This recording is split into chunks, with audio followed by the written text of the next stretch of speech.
everyone. I think Zoom is cooperating today, maybe, besides being cranky and not wanting to let me in. How are y'all? Hi. Hi. You look so cute, Alaya. Oh, thank you. I feel like I haven't seen your face in a while. I know. I've been totally MIA. It's like I'm finally joining the group today. It's okay. You do you. You know I will, girl. Okay, I'm going to give everybody else a few minutes. I know we're going to be missing a few people. How is everybody? I want conversation instead of people just staring at me. Are we allowed to talk or do you want us to chat? You are allowed to talk. Hi, everybody. Hello. I'm good, thanks. How are you? Hi. Yay.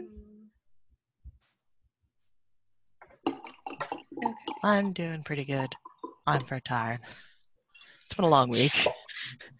It's been an interesting week. It's been a weird week. Yeah, okay, so it's not just me that's like exhausted and like, what is going on? No, not at all. Oh my God.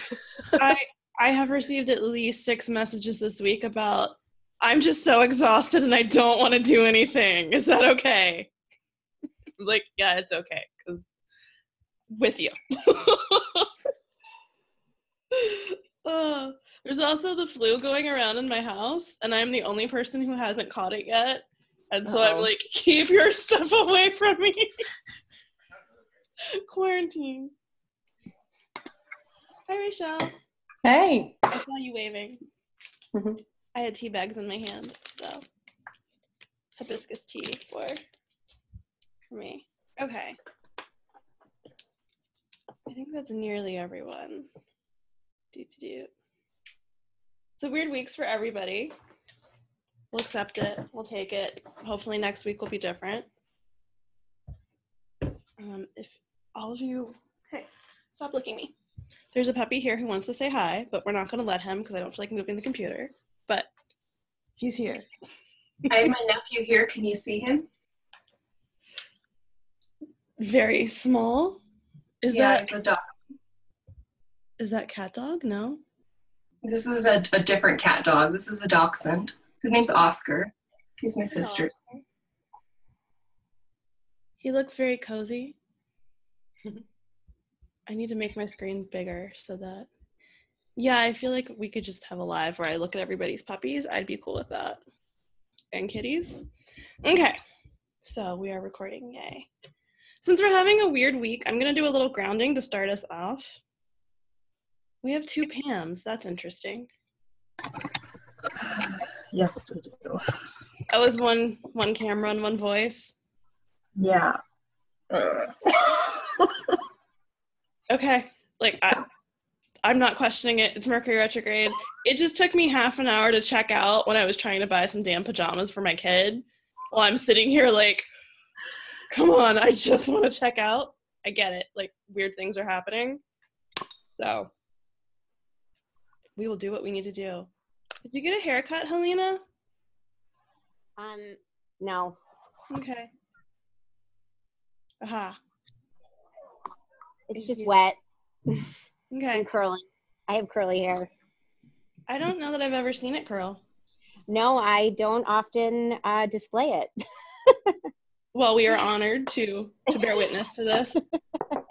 I'm very lucky to be in Florida right now, so it's easier to just let it be curly than to fight it with a hair straightener. Yeah, I don't think you can fight it in Florida. No, it's really kind of pointless. Mm-hmm. If you haven't been to Florida, it's very lovely and humid, if you consider humid lovely. So that's your own decision. Are you saging, Bria? It's Palo Santo.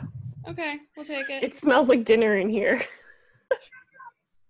This is now the office / my dad's bedroom / our couch and dinner eating area. Until the floors are finished? Well, yeah, that hasn't even happened yet. Now we're moving on to the kitchen before accomplishing floors, so. It'll all get done. Yeah. Okay. So I'm just going to ground us in and let us clear out anything that's stagnant, anything that doesn't need to belong with us right now, anything that's come over during the week that may be Mercury retrograde, anything we may have picked up in our open centers. It's really focusing on solar and sacral. So if anybody's feeling anything strong there, you can post in the chat so we can attend to you. I'm going to mute you really fast, Helena. There we go. Okay. Sacral for you, okay. It does not want to leave solar and sacral.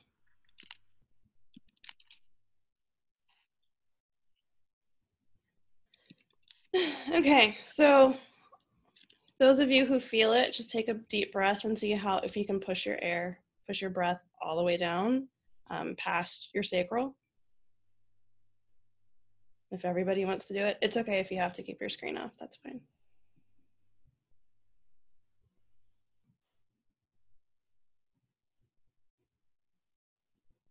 Okay, we're speeding up a little. Just keep doing the deep breaths. If everybody else wants to, that's cool too.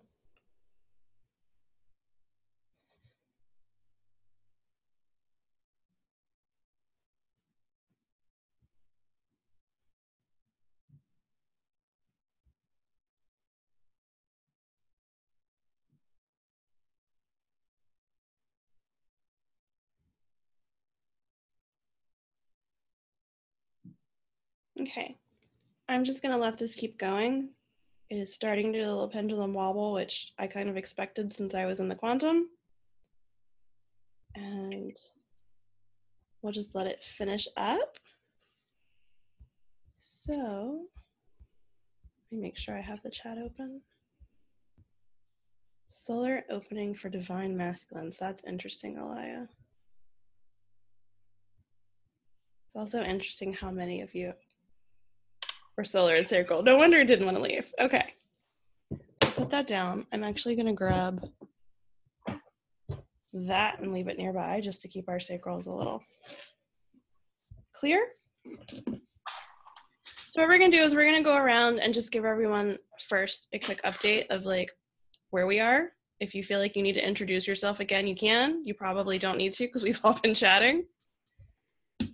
And then we're going to come back and have individual time to talk about whatever's going on in our business. So we can have volunteers for tribute, or I pick.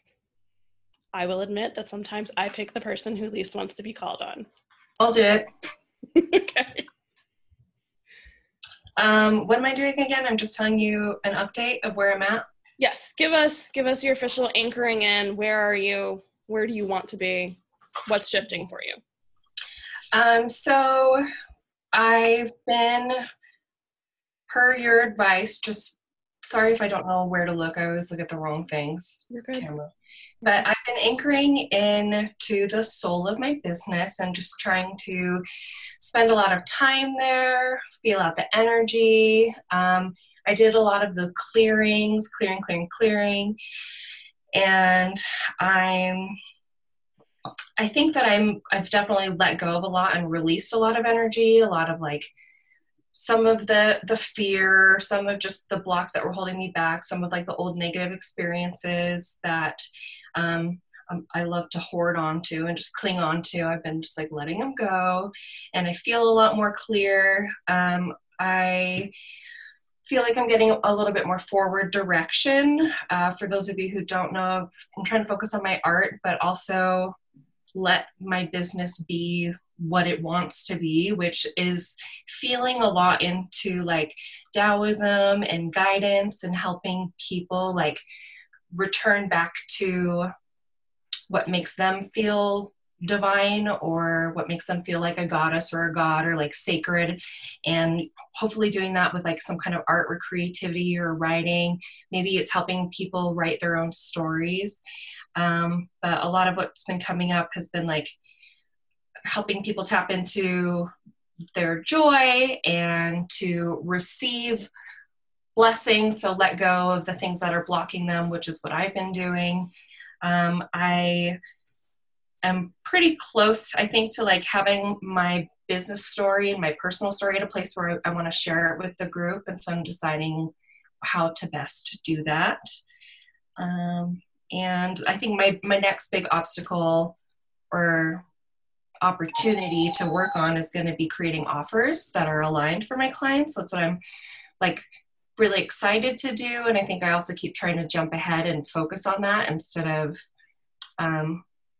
clear process, decondition myself from you generator, manifestor generator ways, and the rest of society's ways. I took an artist in business course, and like just right before this, I'm deprogramming from that too. And any questions? No, but I will comment that helping people tap into their blessings and find their joy. So you have the abundance gate in your solar, which is pretty much helping people receive the energy that they need. And the energy could be finances, it could be plan, it could be just like whatever's blocking them from receiving what they want. So that feels very aligned. I would not worry about packages right now because we're going to be working on that over the next couple weeks. So I'm just excited to do it. Yeah. Everything will get clearer then. Okay. Who's next?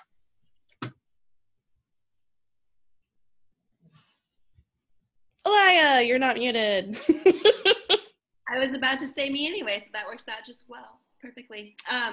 Hi, everybody. My name's Alaya. I have been one of the less active people in the group thus far, so I just wanted to introduce myself. I run two businesses, my private business, which is energetic coaching and twin flame guide work. And then I have a nonprofit that I'm like literally lifting up off the ground right now. So I've been really, really sidetracked, just kind of upholding all of that and letting everything shift and align more and more over the last couple of months. So yeah, I'm sort of in a place of streamlining everything that I do right now, to just really be super focused, because I was trying to, with a nonprofit, start an online portion, start a storytelling video portion, start a physical location. It was just too much. So I'm kind of getting back to the basics of just getting the online portion up and running really smoothly right now, which includes a membership site, and that's being built out right now. So just like I took Mercury retrograde as a place to like pause, as we should, and really just like focus so that I'm not feeling scattered all the time, which is a tendency of mine. Yeah, that's where I am. I will say, it's not you that's feeling scattered, it's your open identity. It's the trying to be all the things for all the people at once. Yeah. We can let go of that because you don't need to be all the things for all the people, and we don't have the space for that. Amen. So I like starting with the online. I have everybody's charts up because I couldn't remember. So you have the open solar, Rachel. You actually have a lot of gates in your identity. It's very interesting. Okay. Bria, you're next. Hi, I'm Bria. Okay, it was update, right? Yeah. What are you anchoring in right now? What's going on? I think I'm just trying to get back to a more motivated, inspired, aligned kind of state, which I was in last week, which I think having all of our extra like lives, I think I just like feed off of that energy, and that like when I hear people talking about stuff, that gets me excited. But this week has been a lot of doing like kind of cramming to finish certain things for a client that's been dragging on forever. So I'm just feeling a bit drained from that. But also being like, okay, I need to like get module 1 finished and do all the things. And so I'm just realizing I'm being too perfectionist probably in that. Why do you need to do all the things? I don't know, because I feel like I'm behind. Just want to like, get it done. I feel like the longer I leave it, the more behind I'm gonna get with it, and then I'll just get frustrated and overwhelmed. But also there's a lot going on at my house right now. So yeah, I don't know. Maybe I'm like fighting off a cold or something too, because I got like super exhausted last weekend from like all the construction stuff and not going to bed early enough and not being in my like regular routine, not doing my yoga. So I'm like kind of trying to bring back all of the healthy habits this week so I can like try to get some more energy. And then when I feel physically better, then I usually feel mentally better to like do the stuff. So that's, I think, where I'm at. I don't even know if that answers the actual question. It answers it enough. I'm trying to look at your design real fast to see if you're somebody who needs routines, because you may just be. I might need to look at your environment later, but you might just be a person who needs that routine, so that's fine. Yeah, I don't really do so well with like change and stuff, but I also have a really hard time keeping routines. So we'll see. Okay. I'll take a look at that later. I have to look in the other system, but that is my guess. Okay. Nikki. Hi. So I've been kind of less active in the group as well. So my name's Nikki. I run a web design business, and let's see, where am I? I am in the middle of trying to get rid of clients who apparently still want to work with me, even though I told them I don't want to work with them. So I'm not sure what to do with that, and Mercury retrograde knocked me on my butt, like really bad. And I'm a manifester, so I just kind of like went straight for like all of these different things, and then Mercury retrograde happened, on all of them went wrong. So yeah. Can you tell us a little more about that? What's going on with Mercury retrograde? Oh, I had one of my clients asked me to send out an email, and being a manifester, I was like, oh, I'll turn it into like an automated email system that like sends them a different email depending on which response they sent, because I'm an overachiever as well. And so I set all of that up, and then all of them but like 2 emails that I had set up, because I had set up like 6 automated emails to go out, all of them but 2 were incorrect. It was the wrong link that got put into those emails. And so all of them kept coming back and being like, hey, I've gotten this link when I clicked on that one, so what am I supposed to do? So now I have to go back through each and every person who had clicked on one of those links and sent them another email saying, sorry, this is the correct link that you were supposed to be getting. Okay, so 2 things. Did you inform anybody before you decided to make it an automated sequence? Okay. No. Mercury retrograde is just reminding you to inform. Okay. Inform before you take action. Second, depending on their system, you can probably set it up to just auto do an email to everybody who clicked the link, so you don't have to spend your time doing it manually. I know in Active Campaign, you can pull out people who have clicked the link and just send them all an email. Yeah, I don't know how to use it that well. So it was also an experiment to see if I could use it. It is Active Campaign. I'm not familiar with it. So I'll look in our database. We might have a link that when we set up stuff. Ardelia's not here, is she? No, nope. She walked off. She may have an answer too, because okay. I don't touch Active Campaign anymore, so I don't get lost in the rabbit hole of looking at all the things. But That's fair. It is. We don't let me manage Jen anymore, which means I don't look at things. But yeah, we might have a link for that. So we'll come back to you for that. Okay. Okay. Update. I'm just trying to go in a circle now. Shelby. Hi. I haven't been active this week in the group. I guess if you don't know, I'm Shelby. Hi. What do I want to say? So I guess for me, it's been a lot of like refocusing. So trying to not like throw all the things like in the business, but like to take a step back and like do me first. I'm a projector, so I have to wait for the invitations anyway, so I shouldn't be like just throwing all the things in the business. But yeah, so I've been trying to like step back and like look at me. So like I scheduled naps in my schedule, so like clients can't actually schedule during that time.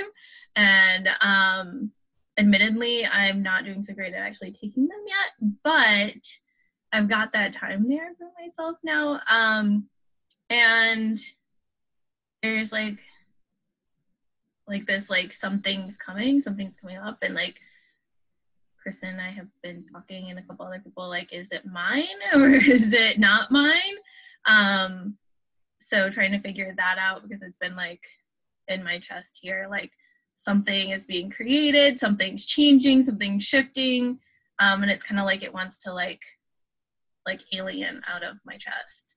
So been trying to like figure that out, and it comes and goes. So did that start after we did your human design read? Yeah. Okay. Yeah. Okay. So I would say we did that yesterday. It was like that night.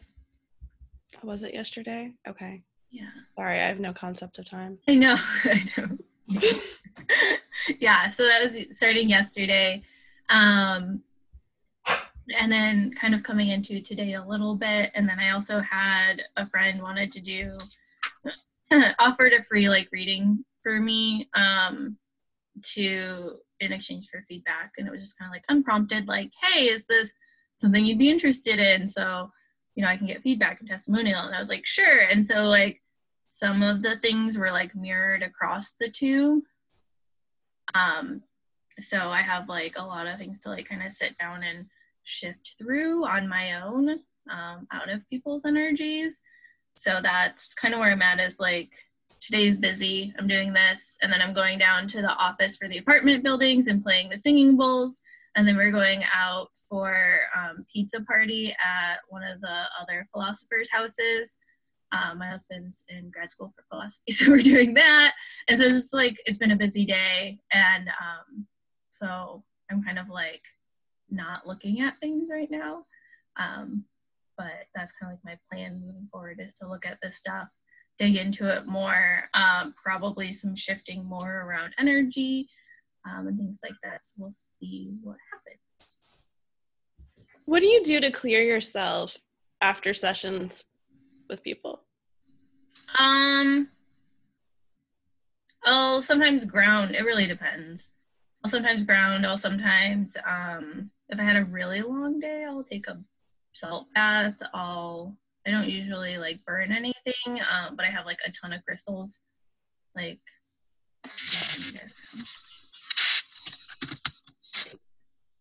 the crystals. So, so there's always those around. There's like one on the floor next to me, like in the drawer thing that this is on, like, so usually I'll use crystals. Okay. You may want to consider some sort of specific ritual, and it could just be like taking yarrow, it could be using a pendulum, but in between each person, each session, each time you're having contact, doing that clearing. And that could be good for probably most of us, because a lot of us here have lots of open energy. But that way you're not taking on somebody else's energy and then going to the next thing with it. And by the time you get to the end of the day, you're exhausted because you have everybody else's energy always, you know, you've carried it from your first session to your last session. Yeah, makes sense. Like, even if it's a, you know, quick something you can do in between. For me, it's like I have, Kelly has it too, the Yarrow Environmental Solution Flower Essence. And I take 4 drops in between people. Okay. and then it's okay, like I can reset. If I completely don't have time, I do hibiscus tea, because then that at least like resets my chakras, and I can drink it at the beginning of the session with the next person, and then it's, you know, letting everything kind of clear while I'm in the session with them. Ooh, I don't know Cosmos and Shasta Daisy. I forgot we have our flower essence expert here. Yes. I know nothing about any other flower essences besides Yarrow, so I'm not gonna. The only one I use. Yeah, I actually just recently bought a spray too, so that might be something. And I don't remember if it has it in it or not. So if y'all want, I can also put a recipe for a clearing spray that I use. I'll write that down.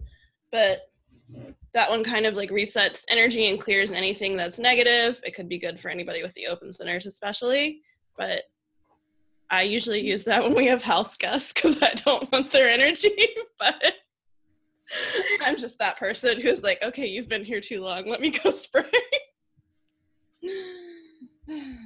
So if you ever come to my house and I spray things, don't be surprised or offended. Okay. It keeps moving, people around on me, and I'm like, I'm trying to go in order. no. Okay. Pam. Okay, can you hear me? Yay, my audio. So what do you want to know? What's going on right now? Quick update. What are you anchoring in? I'm bleeding. What am I doing? This week has been just a lot of like actual physical cleaning of my own space, as well as a nonprofit that I work with. And starting to feel, I guess, a little bit frustrated with lack of clarity around what exactly my purpose is, I guess, and how to optimize that for everybody. What else do I have going on? Oh, today I woke up and like my back is just a mess. And I haven't, like yesterday I rested quite a bit, so I'm not quite sure what's not releasing or if something's stuck. Lower back? On my right side, probably closer to the middle of my back. Okay. Oop. I'll have to look at meridians later. I was trying to figure out if it was adrenal, but that would be lower. Okay. Yeah, no, it's higher than that. Okay, like adrenals are low by the spine. Yeah. So, yeah, It if was somebody more has like, comments, you can share. or like liver.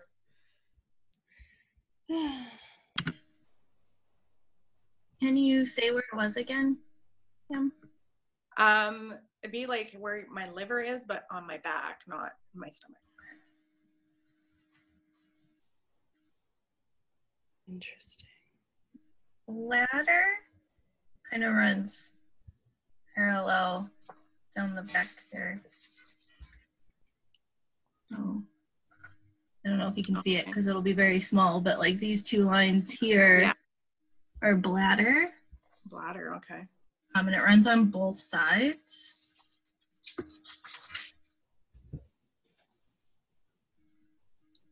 I like that you have the book here because mine's in the other room. So Rachel talks about it being a sense of not feeling supported and releasing anger. The anger piece is interesting because what I have been doing on my own, figuring out how to tie human design to Chinese medicine, is figuring out like every type, your non-strategy, like your not self, how that relates to one of the things. And so for generators and mani-gens, it's usually frustration, which is liver. So our liver gets kind of overactive and overrides our spleen, which then overrides the kidneys and then overrides the heart. And then everything else kind of gets depleted because of that.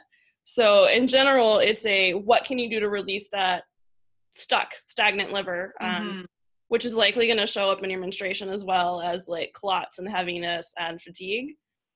For me, like one thing that I've been doing is there's 2 points, like, can you see? Like here-ish. Yeah. And you'll find them because they're tender. They could be a little bit different. And I've been using a blend, but you can use like any sort of anti-inflammatory oil and do counterclockwise and just do it for a few minutes. I do it in the morning and before bed so that it is releasing all of the liver stuff. And then I can post an actual spot in the group because I'm not going to lift my leg up so you can see the spot. But and then I do oil on spleen points in my leg so that it just continues to release anything that's stuck. And we are seeing a difference in acupuncture, so it's proving my theory correct. But okay.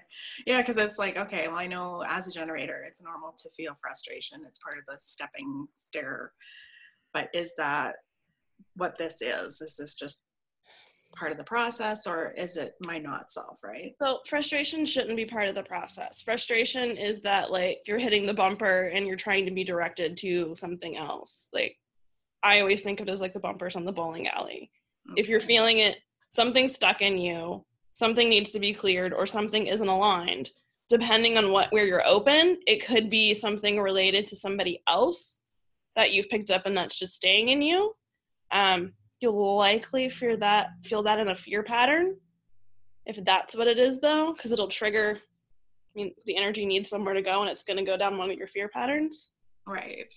So I put some links in the comments to the front and back of the roots to the emotional source of pains in the body, if you want to look at that too. Okay, thank you.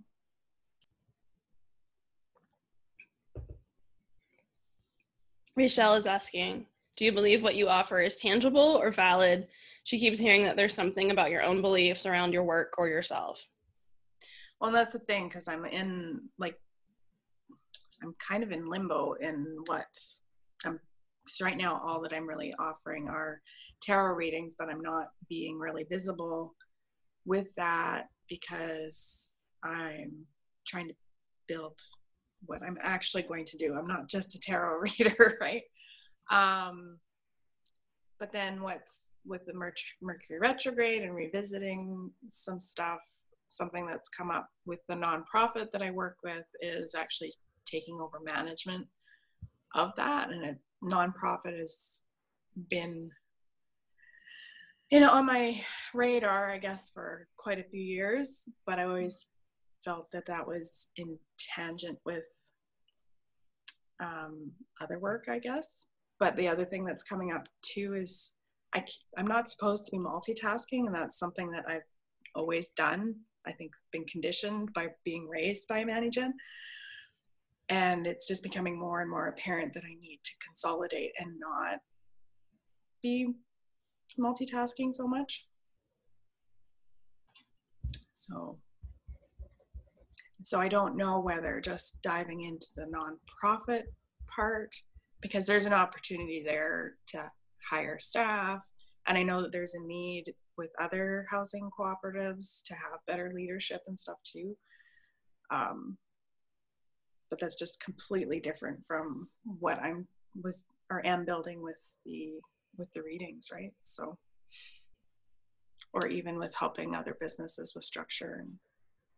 Is it something that would feel like it's adding stability and consistency in all areas, not just financially, but consistency while you're allowing things to be birthed on their own time? And I think that's something that I'm missing right now with, especially financially, because my one steady client that is completely not aligned does pay my bills, and that has slowed down tremendously over the last couple months. Probably because I do want to release it. Yeah. But I still need income. Yeah, exactly, right? So. Yeah. I feel like there's something here interesting on the nonprofit. We're going to sit on it. We're going to go around and let everybody else update, and we'll come back to that. Okay. Carla. Hello, hello. Hello. I haven't done my intro video yet, so I am Carla. I am a generator, and I do coaching and energy work, and I've also started branding my own line of essential oils and bath salts. And I know Kristen has mentioned, and I've been starting to play with the idea and anchor it in of integrating all three of them together. So I have 3 essential oil blends, and I have a distributor that I guess blends them and labels them for me. And I have 3 new ones that I'm supposed to be launching, but the insert of the roller, like the roller insert, is leaking. And so I am experiencing a little bit of frustration trying to relax into it and see where this is guiding me.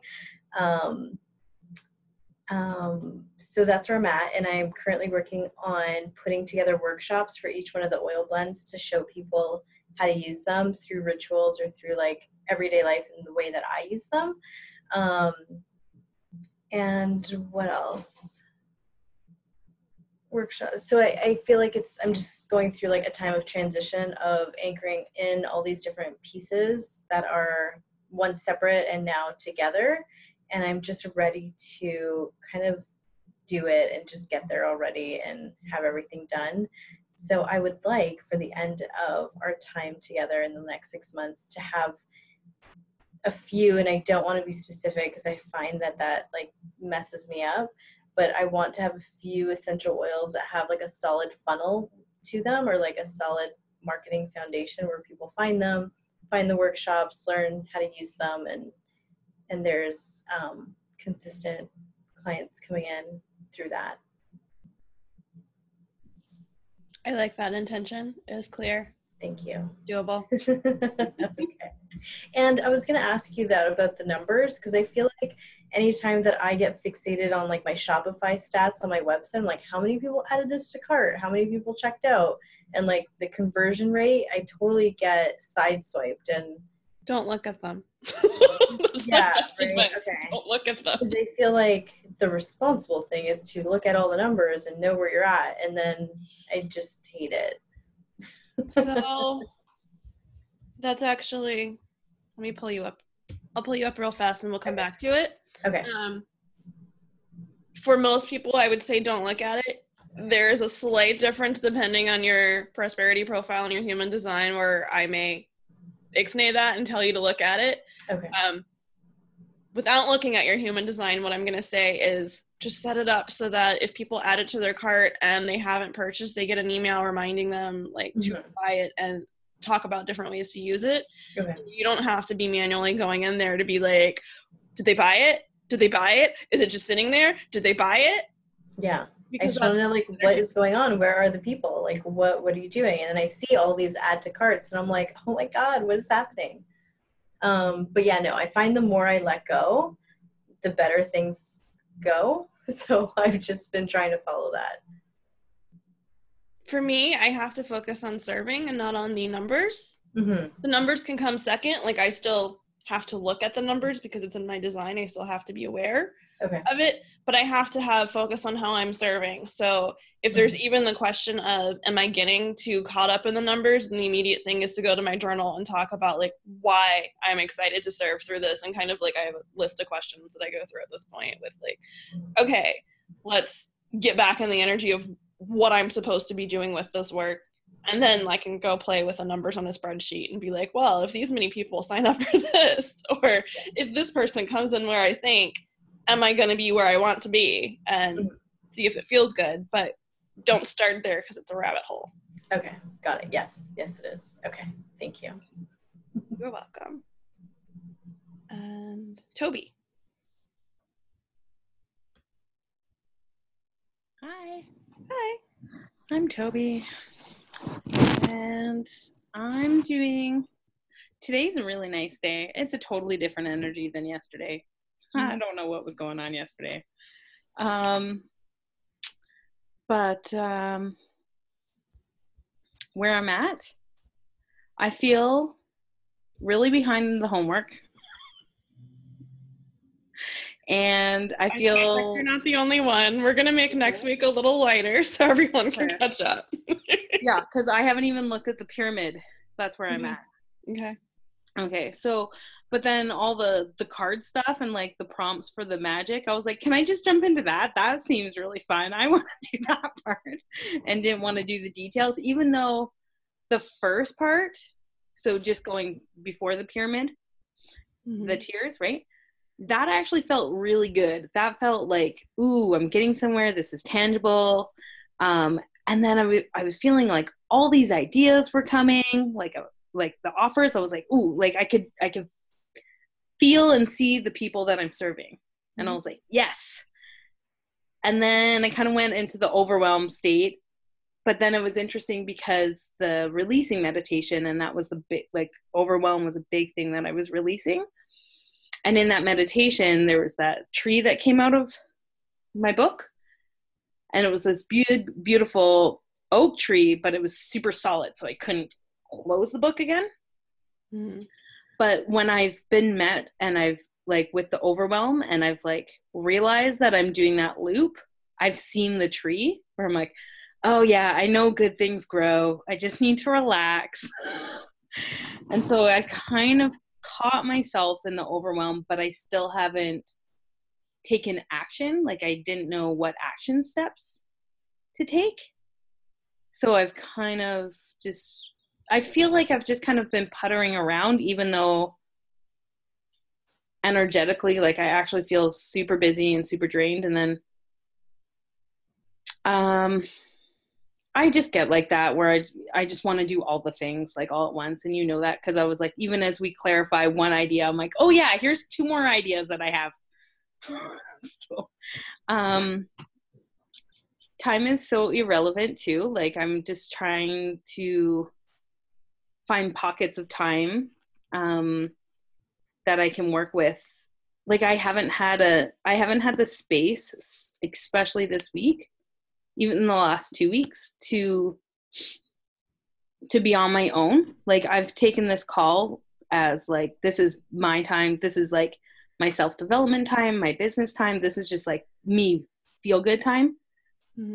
But I haven't been able to like block out anything else besides that with the family and Mabel and everything. So I've been also, someone else was saying this, like, Bria, I think I jumped in when you were talking, like my own little healthy habits have really slipped.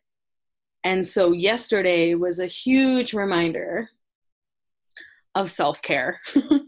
So it was like, yeah, I gotta go back and up the self-care game and keep that going, because then I can come back and serve, right? Like I wasn't serving myself. So it just made sense. Yeah, so that's where I'm at. Okay. Something that I want everybody to do right now, or at the end of this call, go to your calendar and block off 2 hours a week of self-care time. I don't care how you use it, but you're not doing work. You can nap, you can take a bath, you can go play Sims, you can play with oils.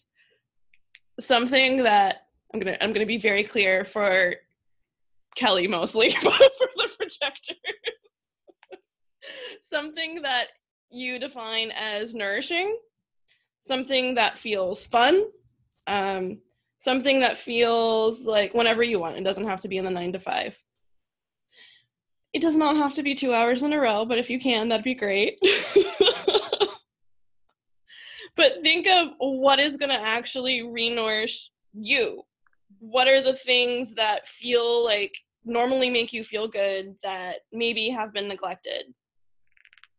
And I will admit that I have self-care in my week, but I didn't get to it this week, so we can all hold each other accountable. I call them, I started a CEO day, and I actually have a list in Trello of all the nourishing things. Like I have like a menu, so I can go and be like, yeah, this is what I want to do on that, in that time. I haven't implemented it in March, but it's so good. I like that homework.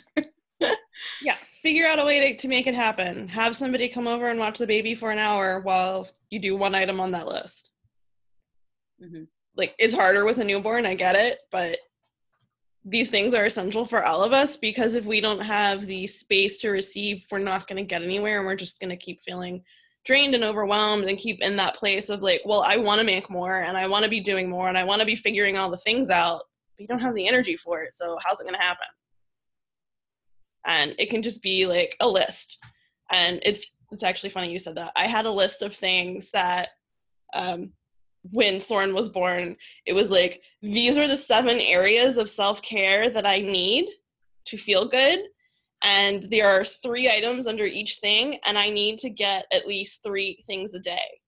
Nice. Because it was at the point where I was like, I need hot food, or I need a shower. I need like time where there is nobody touching me, and I will go into a crazy person if I don't have it.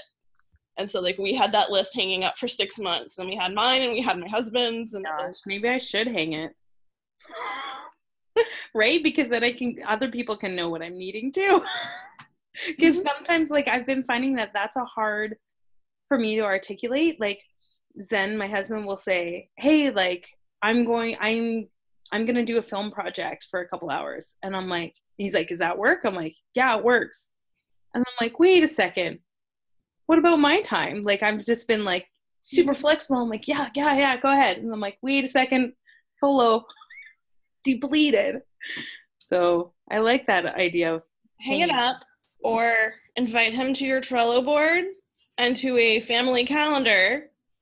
If he's blocking off 2 hours, throw it in the calendar so he can see how much time he's getting versus how much time you're getting.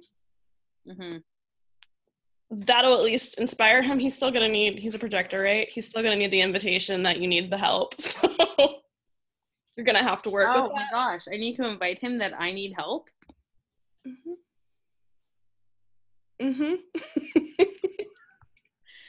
Okay, I don't think why you're not getting it.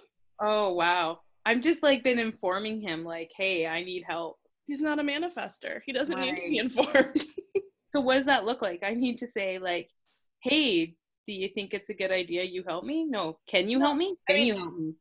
I would probably say like, hey, these are the ways that I want to do self-care for myself this week. Can you support me in this? And are there any ways that you need support with your own self-care this week? Okay. So that way he's invited to get his own, but he's also invited to step into being a bigger part of you getting yours. Okay. Can you support me? Invitation. Okay. That's great.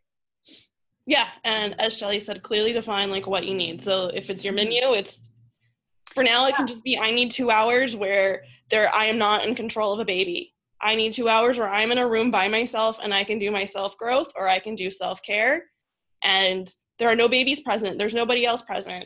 And maybe it's also I need an hour a week where I can take pictures for my Instagram post when I don't have to worry about a baby. And like you can set up the area, I'll go take the pictures, and then I can schedule them during that time, and then you don't have to worry about it. Yes, please. So I guess your homework is 3 hours. 2 for self-care and 1 for Instagram. Yes, which is true. And so the Instagram is coming. That's been like, it was like I needed to deconstruct and then like rebuild. And I didn't send you this, but I've like been journaling a lot about what I want to see from that. And so that's coming. That feels in a good place. Yeah, I mean, I wouldn't rush to get yourself started on it right now since we are in retrograde. Like, if you don't super start on it until April 2nd, that's cool. Yeah. All right. Now is prep time. Yep. I'm figuring out. Yeah. Okay. Well, since you're yes. I'm going to call on you, Helena. Hold on. Actually, I'm going to let my dogs out because I hear a child thundering down the hall, and my nanny can take my dogs now because they're annoying.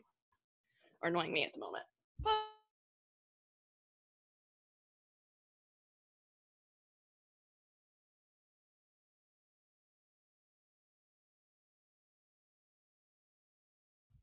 But you guys get the fine view of my computer gaming chair.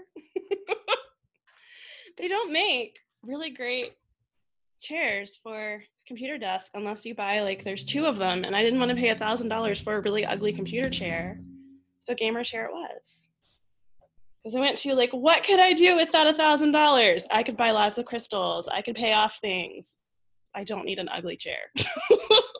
And really, it was mainly that the chair was ugly, because what's the point of having a pretty office if you have an ugly chair? Life thoughts from Kristen. Okay, Helena, give us your update and what you're anchoring in. So I have had a big week, even though I've been on vacation. It's been kind of nice to be able to carve out time. I got a huge kick in the pants from the universe last Friday, actually, with a former literary agent wanting to connect me with a current literary agent about my book, about style. She's the organizer of the TEDx event that I applied for in New York City, and I was a finalist. I didn't get accepted, but she reached out to me and was like, this is such a good idea. This is such a good message. This needs to be a book. Where do you stand on this project? And I have spent the last week pretty much creating my overview. And what I've been reflecting on today is how hard it is for me to celebrate accomplishments. So it was like I spent all this time, I had so many people helping me with the editing and kind of cheering me on. And this morning it was like I hit send and I'm like, okay, that feels great. But then immediately I went into like, oh my God, I just spent all this time creating, you know, this 1.5 pages. What is it going to be like when I'm writing 150, 200 pages? And then I think there was also the feeling of over the past week, I've really been the one holding on to the project and the overview. And then I had to kind of release it and put it into other people's hands. So now it's like, oh my God, what do I do? Do I wait for this agent to contact me? Do I reach out to her? My husband was like, you need to calm down and just, you know, you have to look busy. And this isn't the only thing that you are thinking about. I'm like, but it is the only thing I'm thinking about. Even though it isn't, because I'm also putting together my workshop, which I pushed the date out to April 13th. Which is kind of cool because it's right before the anniversary of my styling company. So it's an interesting timing to be doing it then, I think. But my sacrum is definitely feeling the effects of all of this creative energy moving through me. And I'm not complaining about being on vacation, but it's like there isn't necessarily the routine of like my space and my time and my, you know, my diffuser, my crystals, my meditating pillow. So yeah, but I think I've done a good job. And obviously there's the ocean here. So that's a huge place for me to clear my mind and go swimming. And yeah, so those are my two big updates. The book overview is out there now. It's created. And the workshop, I have a little bit more time to keep working on that. The process of marketing, I don't know. I think I'm probably having some blocks on getting started with that, but that might be like the foundational stuff. But there's definitely momentum there too. Okay, so first, what is one thing that you can do over the weekend to celebrate? So I was thinking about that today. So I did some dancing this morning. Okay. And I think that I used to celebrate, you know, it's like, oh, pop the champagne. And I don't drink anymore, not just because I'm pregnant, but I stopped last June. And then it used to be shopping and buying something and marking the occasion. So I think I might actually buy a belt because there's one that I really want. I love you. But it I mean, come on, it's put a belt on it. Like yeah. My head was going there because first I was like a belt and then I was like, put a belt on it. Hey. I really need a leopard skinny belt. I don't have one, and I feel like this would be a good opportunity to make that purchase. But it doesn't have the same feeling. It's sort of like it's something I've needed to buy anyways, and it's appropriate for the work I do, and but it's like, what do I do to celebrate now? And I don't know. I guess I'm looking for some recommendations. Okay, so what would be nourishing? Could you go get a massage, like a massage with oils if there's somebody who knows how to do that for pregnancy? Could you go have a spa day? Could you have a spa day at home where you like spend time tapping and doing like face masks and just have time to yourself where you're not in charge of everybody and all the things and can just attend to you? I like the idea of seafood celebrations. I mean, that sounds delicious. Take yourself on a date. Yeah. Actually, some reflexology would be good. There we go. And you can get your leopard skinny belt as well. But that's just because we all want to see you in a leopard skinny belt. It's like going to be up around my rib cage for the next few months, but that's fine. I feel like maternity clothes need belts anyway. They do. They absolutely yeah. do. Everything needs a belt. I invested in so many belts during pregnancy because I was like, I need you to be able to see that there's a difference between just boobs and like there needs to be a waist somewhere here. Like, and if you can't tell, I'm incredibly top heavy, so it makes it a little more interesting. But I will say too, Kristen, when you mentioned in the beginning of the call that you don't touch active campaigns, I got this like one of those zinging excitement feelings in me. And I was like, yes, like that is what I'm working towards, having it. So I don't have to touch all this like nitty gritty stuff, which I've been doing a lot of touching and it just doesn't feel good. And I don't do a very good job and it sets me back a lot of time and energy. So, make your list of the things that you shouldn't be involved in. Because like my list is like, I should not be involved in active campaign. I should not be involved in doing anything in the system where y'all's classes are, because inevitably Ardelia gets a message that's like, I broke it. And it's like, I know what I'm doing. I just somehow break all the things and then she has to go fix it. And that's not really helpful to either of us. Right. Or I go down a rabbit hole and I'm like, did you know we could do this? And she's like, stop. It's perfect. Just stop. So there are things that you don't have to touch and potentially shouldn't be. I learned that again this week. Yeah. Okay. Yeah, Ardelia is used to handling my Manny Gen ways. Yeah. Ardelia is going to help me.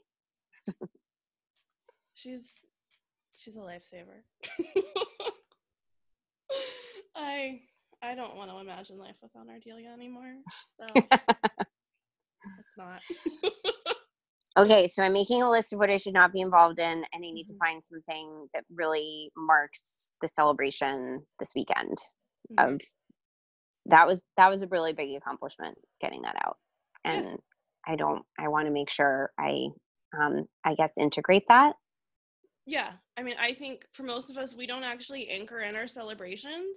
So we do something and then it's like, well, now what do we do? Like, now what's the next thing to get us on your goal?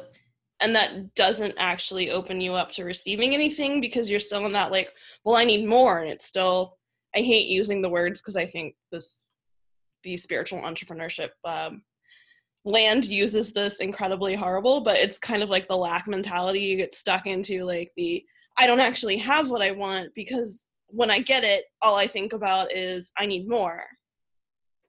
And it just blocks everything. Oh, did everyone freeze or did just a couple people freeze? Let's see. Oh, you're back. Aha. I am. What internet am I on? I'm on the house internet, not my own. That could be why. Sorry. But I came to that today when I was reflecting because I was like, oh, I'm not celebrating because maybe it's the lack mentality is interfering with it. But it's like, oh, I accomplished this. But now even accomplishing that, it's like these 10 other things that need to be done. And it took me so long to do this. It's going to take me so long to do that. And it gets, again, the celebration just gets lost. But there's always going to be things to be done. Like there's always going to be something that can be improved. There's always going to be a next goal. If there wasn't, we wouldn't be on Earth anymore because we'd be too evolved. So we have to just mark down our celebrations and enjoy them and enjoy the journey, as opposed to getting stuck on this idea of the thing that we want, which when we get there may not be enjoyable because we didn't have fun getting there. Totally. Okay. We'll come back to all of this. Okay, Shelly, can you give us your update of where you are, what you're anchoring in? Oh, good grief. Where am I? I feel like I'm lost in time and space. I can never seem to figure out what day it was. I swear to God, yesterday I thought it was Tuesday. It's like I have to convince myself and remember somehow where I am in the week. So I feel very lost and discombobulated. My cash infusion flopped. I haven't checked in the last couple of days, but I don't think I even got any clicks. Definitely nobody ordered. I don't know what to do with that. I wanted to post something on the one that you shared yesterday for inviting everyone to share their stuff, and I froze. I was like, I don't know what I have to offer to this group. I don't see my ideal clients in this group. But then when I'm working on the work, I feel like I'm really resisting it because there's a shift around that I'm trying to come up with. Like it's like I'm trying to understand what's going on there because my ideal client isn't my ideal client. I'm looking at who I've worked with before, but they're not fully aligned. They're not who I want, and I don't know who that is, and I don't know how to connect with or describe them. So I feel kind of lost there as well. So that's my update. Okay. And yeah. So we'll actually, since we're making next week a little different, next week we'll be doing some releasing that'll tie into that. Okay. So that'll help. Yeah, Safra. Yes, you bought a bracelet. On sale. Yeah, I did sell some bracelets, so I'm excited about that. But even that was like awkwardly difficult because every single person that ordered is like not the standard size. So it was like not easy. Mm-hmm. So, because my bracelets are, in general, they're 7 inches, right? But everyone who ordered was either a little bit bigger or a little bit smaller. So I had to like adjust the sizes and make sure I had the right, it just didn't flow. So strange. Which could be Mercury retrograde, but it could just be something stuck. And knowing what's going on behind the scenes, I'm going to go for stuck energy since all of the acupuncture work is around releasing stuck energy. Yes, which I felt great after that, and I just had my massage, and I'm feeling kind of like wooey right now because I'm like she got all the moving and everything. Yeah, so I don't know how much of this is Mercury. I don't know how much of this is like me coming to new awarenesses and understandings. I feel like I can figure this stuff out or I can channel this information for anybody else. But for me, it's like, I don't know. Usually the way it is. Yeah. My husband injured himself yesterday too, and he won't get it fixed or checked or anything too. So I'm like kind of stressed and Can you invite him to go check it out as opposed to informing him he should check it out? So how would you word that? Because I've said it several different ways, and I'm not sure if I hit it on the right point. So I would probably wait until he mentions it or complains about it, and then say, like, do you think it would be nice to go look and see, have an idea of what's wrong with it? and just kind of like leave it like that. I feel like often we get into that, like, you should go look it out so we know, and that's a little more of informing, and it works for me because my husband's a manifester, but y'all with your projector husbands need to do things a little differently. He's a tricky fish, that one, for sure. Okay, I'll try that.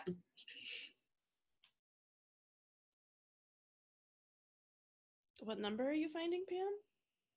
Oh, she's offering me a suggestion. Oh, okay. Like I could say that. Yeah, no, he needs to go to emergency. He tore a muscle. Yeah, like that could use some. Yeah, like you should probably attend to that before it gets worse. This is from somebody who left a torn ligament for like 6 years, and then I would highly suggest not doing that because I was like, it'll totally heal, it'll be fine. No, and then I retore it literally standing up. So oh man, I won't subject you with the details, but yeah, he needs to get it looked at, and I just don't know how to get him there. So because he's focused on like, I have to work. Try to get him in a room by himself when you suggest it, and then have like leave the room so he's in the room by himself. Okay. Him being in that like I need to work is him having other people's energy stuck into him and being conditioned to try to be a generator when he's not.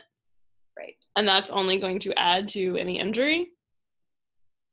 On a minimum, at least see if you can get him to put oil on it. Yes. Yeah. At least Kapaiba. Yeah, he will. He tried, we have a CBD lotion that we tried last night, and he's got like a spray that he's got from the chiropractic that has a bunch of like that kind of stuff in it too. Mm-hmm. So we didn't do the oils last night, but I'll try that next. Okay. Yeah. Yeah, husbands are tricky. That's the best advice I have there. Okay. And it keeps moving everybody around. Rachel, can you talk or no? Yeah, I can. I just was kind of hanging in the background. Hopefully you can see me okay. We're getting some weird weather, some storms and springtime storms. So we can see you. Okay, perfect. Yeah, I've not been too active on the group. I try, but it's been a little pulled. So I haven't really even gotten on there. I'm supposed to. I have it on my task by the end of the week. I have to do my live, and I will. But positively this week, just randomly, I did post a video, though not live. I recorded it. I watched it. I tried to talk myself out of it once, and then I said, screw it, you're putting it on. You're like, I've been wanting to do more video, and I feel like that's a big thing that my business really like needs from me, from the people. A big part of it is just connecting with them and feeling a connection and community within everybody. So I feel like that's like sort of the segue to that. And so I posted a video last night about one of my experiences with my dogs the other night and how I did my own energy clearing. And it was like logged on this morning, and there was 9 comments, several shares, 37 likes, and I was shocked. I'm like, okay, clearly if that's not a sign from the universe that yes, this is what you need to be doing. I actually had comments. I had 3 clients write me privately and say to me that they were like, you're such a natural, you need to keep doing that. I'm like, oh my gosh, so it just kind of puts pressure. It's like, okay. But so that was kind of exciting and a big like leap, for me, because I've been mulling around about that literally for about a year. I mean, that long. So that was cool. Other than that, just, Mercury retrograde, I think, as everybody said, has just been really crazy. And I guess I really haven't even introduced myself. I do holistic animal communication and energy clearing for animals and people. And I also am a spiritual mentor for people. And I do astrology. I incorporate a lot of astrology into my work, and just intuitive, very intuitive. So That's like, so I work with a lot of people that come to me, usually start with their animals, and then the animals mirror back often a lot of messages for the people through their sessions. And then the people end up like, I want that same healing on me, or can you do this with me? And so I like to think of my work as like a 50-50, 50% the animals, 50% the people. And then like, I'm just sort of the facilitator in that. So it's pretty cool. And I work with flower essences too, as Kristen mentioned. So whatever I can do energetically to help sustain their like attunement to their energy clearings, then, you know, I try to incorporate it to a degree. So, and blocks, today was just a weird day. Like that's the sacral, just emotionally frustrated for some reason, but no reason at all. There was like no reason. So it just, one of those just hitting those energetic walls sometimes where you just need to really take a step back and take some downtime probably and sink in, you know. Were you around anyone today? No, no, I was, but that was later in the day. I did have an agility. I also train and compete with my own dogs. I do agility and herding and other things like that. So I was for lunch, I went over to do a workshop with one of my dogs, and she actually fell into the dog walk and she was limping. Of course, that, you know, for those of you who don't know, it's like, oh my gosh, you know, it's a big deal, but that wasn't, I woke up like that. It was just frustrated. Mm-hmm. I do know the source. I'm just being mysterious about it. I suppose. Okay. After speaking this out to you, I'm like, wait, I know what it's about. Okay, because it's like, I'm looking at the energy of today, and I'm like, today's a reflector day. We're pretty much entirely open, so it's not carried over from today. It's not a person. It's carried over from the week, like several days before this. So now that, so just one of those things you gotta sit with. But business is going good. You know, got some scheduling, some organization, and that's helped just to make some things more automated and free up some time. So I'm happy about that. It's a lot of work, and that's why I've been sort of silent. I also run another business in another state, a grooming salon that I'm trying to sell. So I switched brokers in the meantime. So all that good stuff. Okay. I feel like there's something you're not telling us, but that's okay. You can be mysterious. You mean as far as? I just feel something energetically. I'm just like, I don't know what it is, but. Yeah, I don't know. We'll see if it comes out when we come back around. I mean, I guess everybody was offering what they want to work on more. Mm-hmm. So, you know, I don't know. There's just so many things I'm trying to finalize. And that's sort of been the big thing for me with Mercury retrograde. I can tell like once that, prior to the shadow, it just was going in and it was like, get your foundation. You know, you're growing, things are going good, but you need a solid foundation. Even certain things like contracts, you know, with long-term clients, I implemented a new package and have actually sold 2, Kristen, now. So yeah, one was like while I was talking to Kristen about this on as you were like, it's not going to sell. I'm so scared. And then we literally hung up and I had a message from an email on my phone. I screenshot it and I was like, look at this. And it was like, wow, we're talking. I just done it. So kind of cool. But I mean, I think for me, one of my biggest challenges is,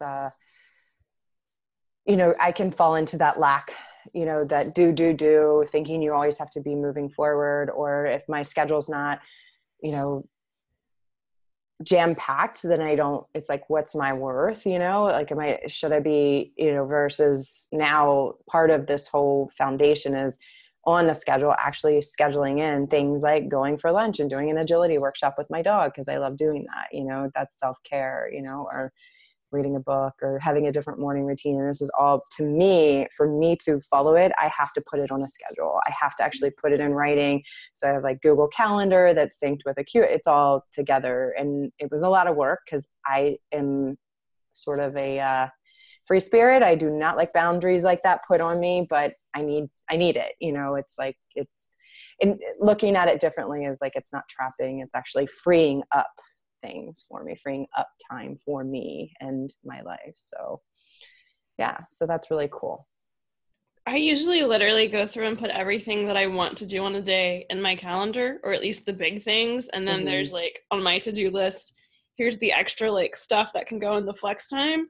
But it's like, if I intend to start the day with tapping and journaling, that needs to be there, or else I'm just going to lie in bed for an extra 20 minutes. And like, sure, I'll meditate, but it's not the same thing. It's not the same energy, and it's accomplishing something, but it's not accomplishing the same thing.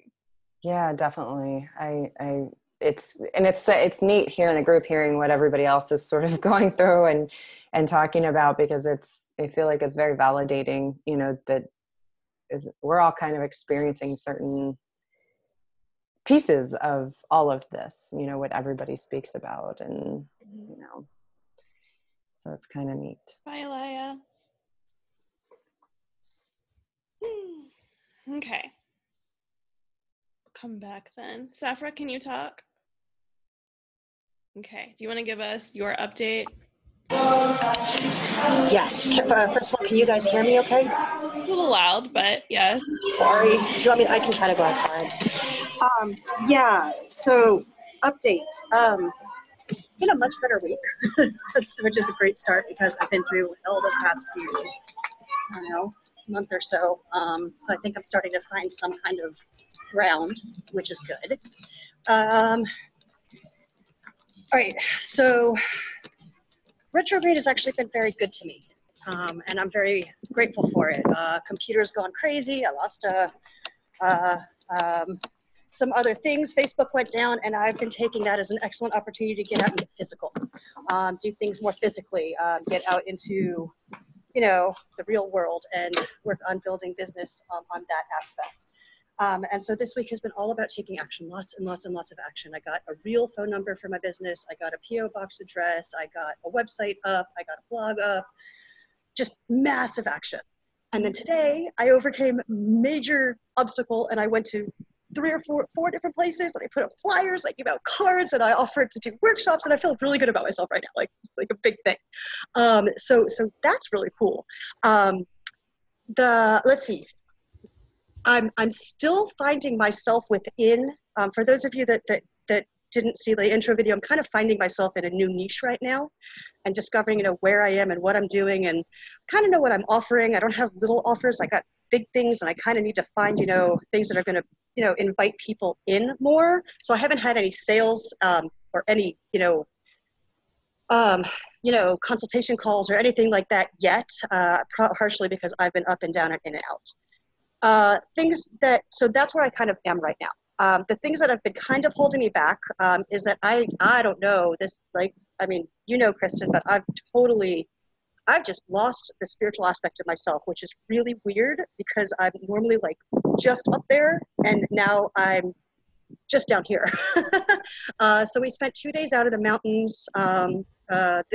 We live really close to a gorgeous lake out in the mountains. We spent a couple days out there.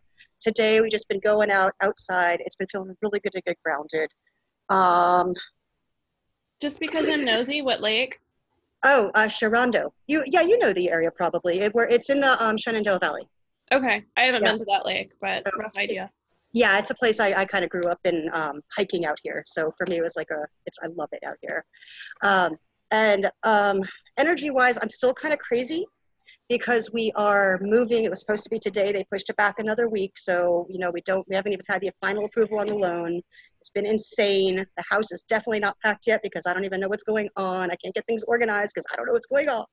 So that's been like really, my energy's crazy because I can't really get focused. And then at home, of course, there are a couple of things packed. So the house is a mess, and there's no place for me to really sit and get work done. But okay. So I do know the things, once we move and settle, I know I'm going to settle too. With that, I recognize that. Now, where I kind of am, I was thinking about this yesterday, as I've been doing a lot of healing lately. And my arena, my new niche is supposed to be with children, but the healing is kind of seeming like the closing. I don't know right now, but I had my cash infusion before you did that call, and that was for healing calls back to back, pretty much for 7 days. And I had a couple of people that jumped on that, a couple of people that I've been doing healings for, and I recognized something. I recognized that healing is very draining for me, especially when it's not working. And so half of the people it like really, really helped, and half the people they're just like not doing anything. And that's very draining for me. And I also recognize that the mentorship calls that I do, I come off on a high every single time. So I need to kind of create something as I'm moving into this new niche with that. But that was a really big thing. Income is pretty much, just really residual at this point of whatever I had left over. There's nothing new starting. I don't know really where to start. Because okay, this is probably like, well, I think a lot of y'all will get this feeling, so I'm just going to speak like straight up. I'm kind of at the place where it's just like, I want to help. Why do I have to fight to try to help you? Like, why do I have to, convince you that it's like, so I'm kind of at that place right now. I'm just like, oh, I'm done. Like, I'm so tired of trying to like force you to realize, or help to convince you to realize, or help you to recognize that, like it's. So that's kind of like the place that I am right now. And I think I touched on everything really quickly as I jumped into that stuff with you. Okay. Yeah. So on the healings? Yeah. I wouldn't do them back to back for 7 days. Not anymore, so I learned a lot. For one, I would say what I would do if I was doing a special, it would be like you get 7 sessions, you can't schedule the next one until you've done homework from the first one and I have to see it, or you have to, Vox me about it or message me so that I know you've taken some sort of action to use the energy that we've put forward. Mm-hmm. Even if that's like they go take a salt bath or like, go have time for themselves, but something so that they actually integrate the work that you're doing in between so that they don't get off the phone with you and go back to, their old patterns and old habits immediately because they're not doing anything new. And I would space it out. For one, if you asked me to get on a call every single day for 7 days, I would probably laugh because there is no way to fit that in my schedule unless I was like, sure, let's do it in May. Well, I think what I was doing with that was because I normally do it like twice a week. I give them like a middle healing, like a group healing that I do that they don't have to get on a call for. And I wasn't seeing the results I wanted. So I wanted to that was kind of to see if back to back it would give those results that because of the momentum. That was the idea with it. So for me, they need to do something to implement. Okay. And that goes for everybody. If you're teaching somebody or if you're healing them, there needs to be something that they do. Like that's the purpose of all of our homework, is that you're not just watching a video, you're not just doing some sort of healing work. There's something that you're physically taking action on to do so that everything is integrated. And that's, both energetically, but also from a learning behalf. That's how we learn. And so things to think about. Okay, Rachel's saying a lot. Let me catch up. I'll read it in case I think you're on a phone.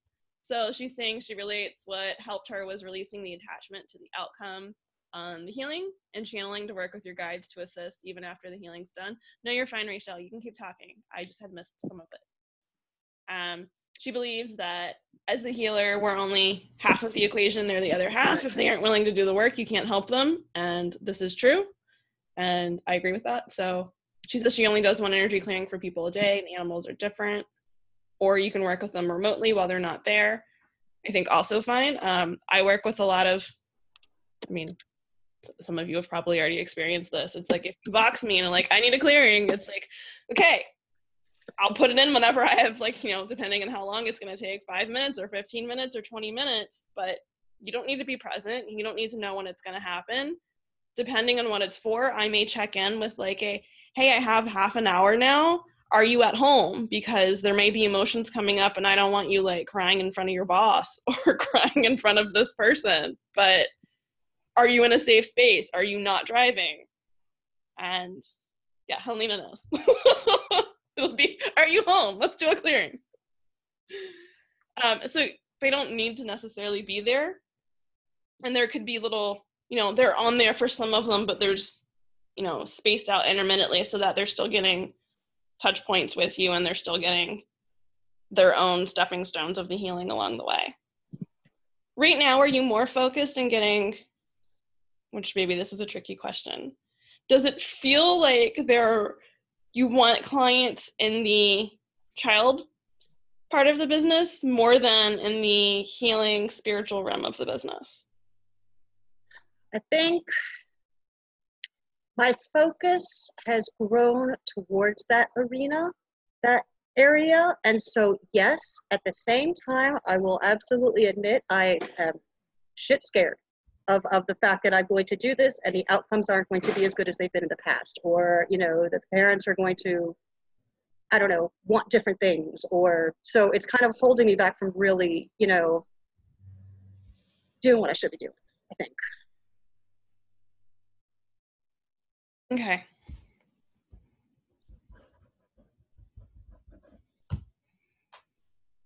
So I can't remember the name. What is the name of the program that you were going to run one more time? I was going to run Soul Path. That's off the table. No? Okay.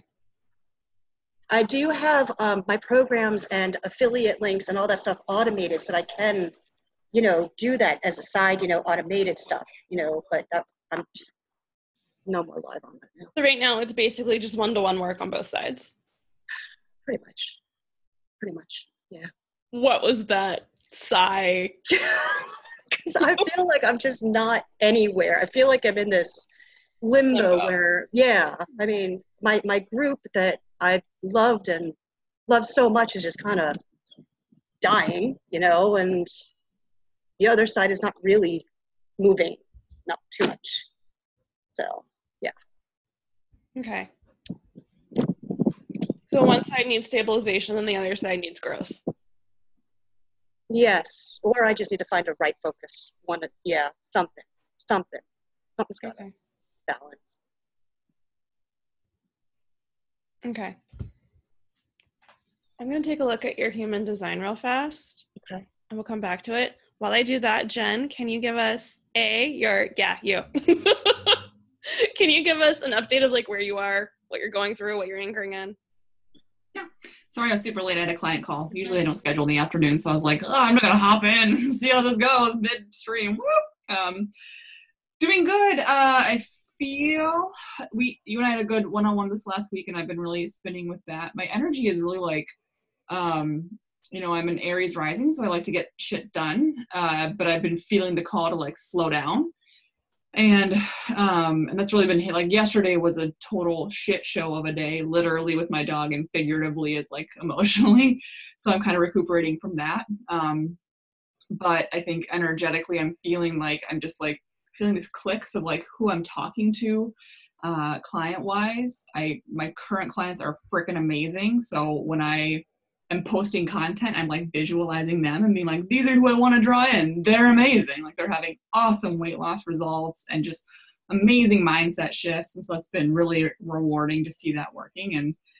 And otherwise, yeah, I feel good. I mean, it's out there in the world. I think that it's just getting people to understand what I can offer. And for me too, it's going to be a lot of testimonial work too. Like with my current 2 clients are the first ones to really go through like my Mom Strong method, like the program that I'm doing. So their stuff will be really like key and integral, I feel like, for other people being like, oh, social proof, which is huge, especially for working moms who don't have a lot of time and have wasted a lot of money on trying to lose weight. And so that is what I'm kind of gearing up, getting mini testimonials from them already, and then working on like a better system to submit testimonials to. So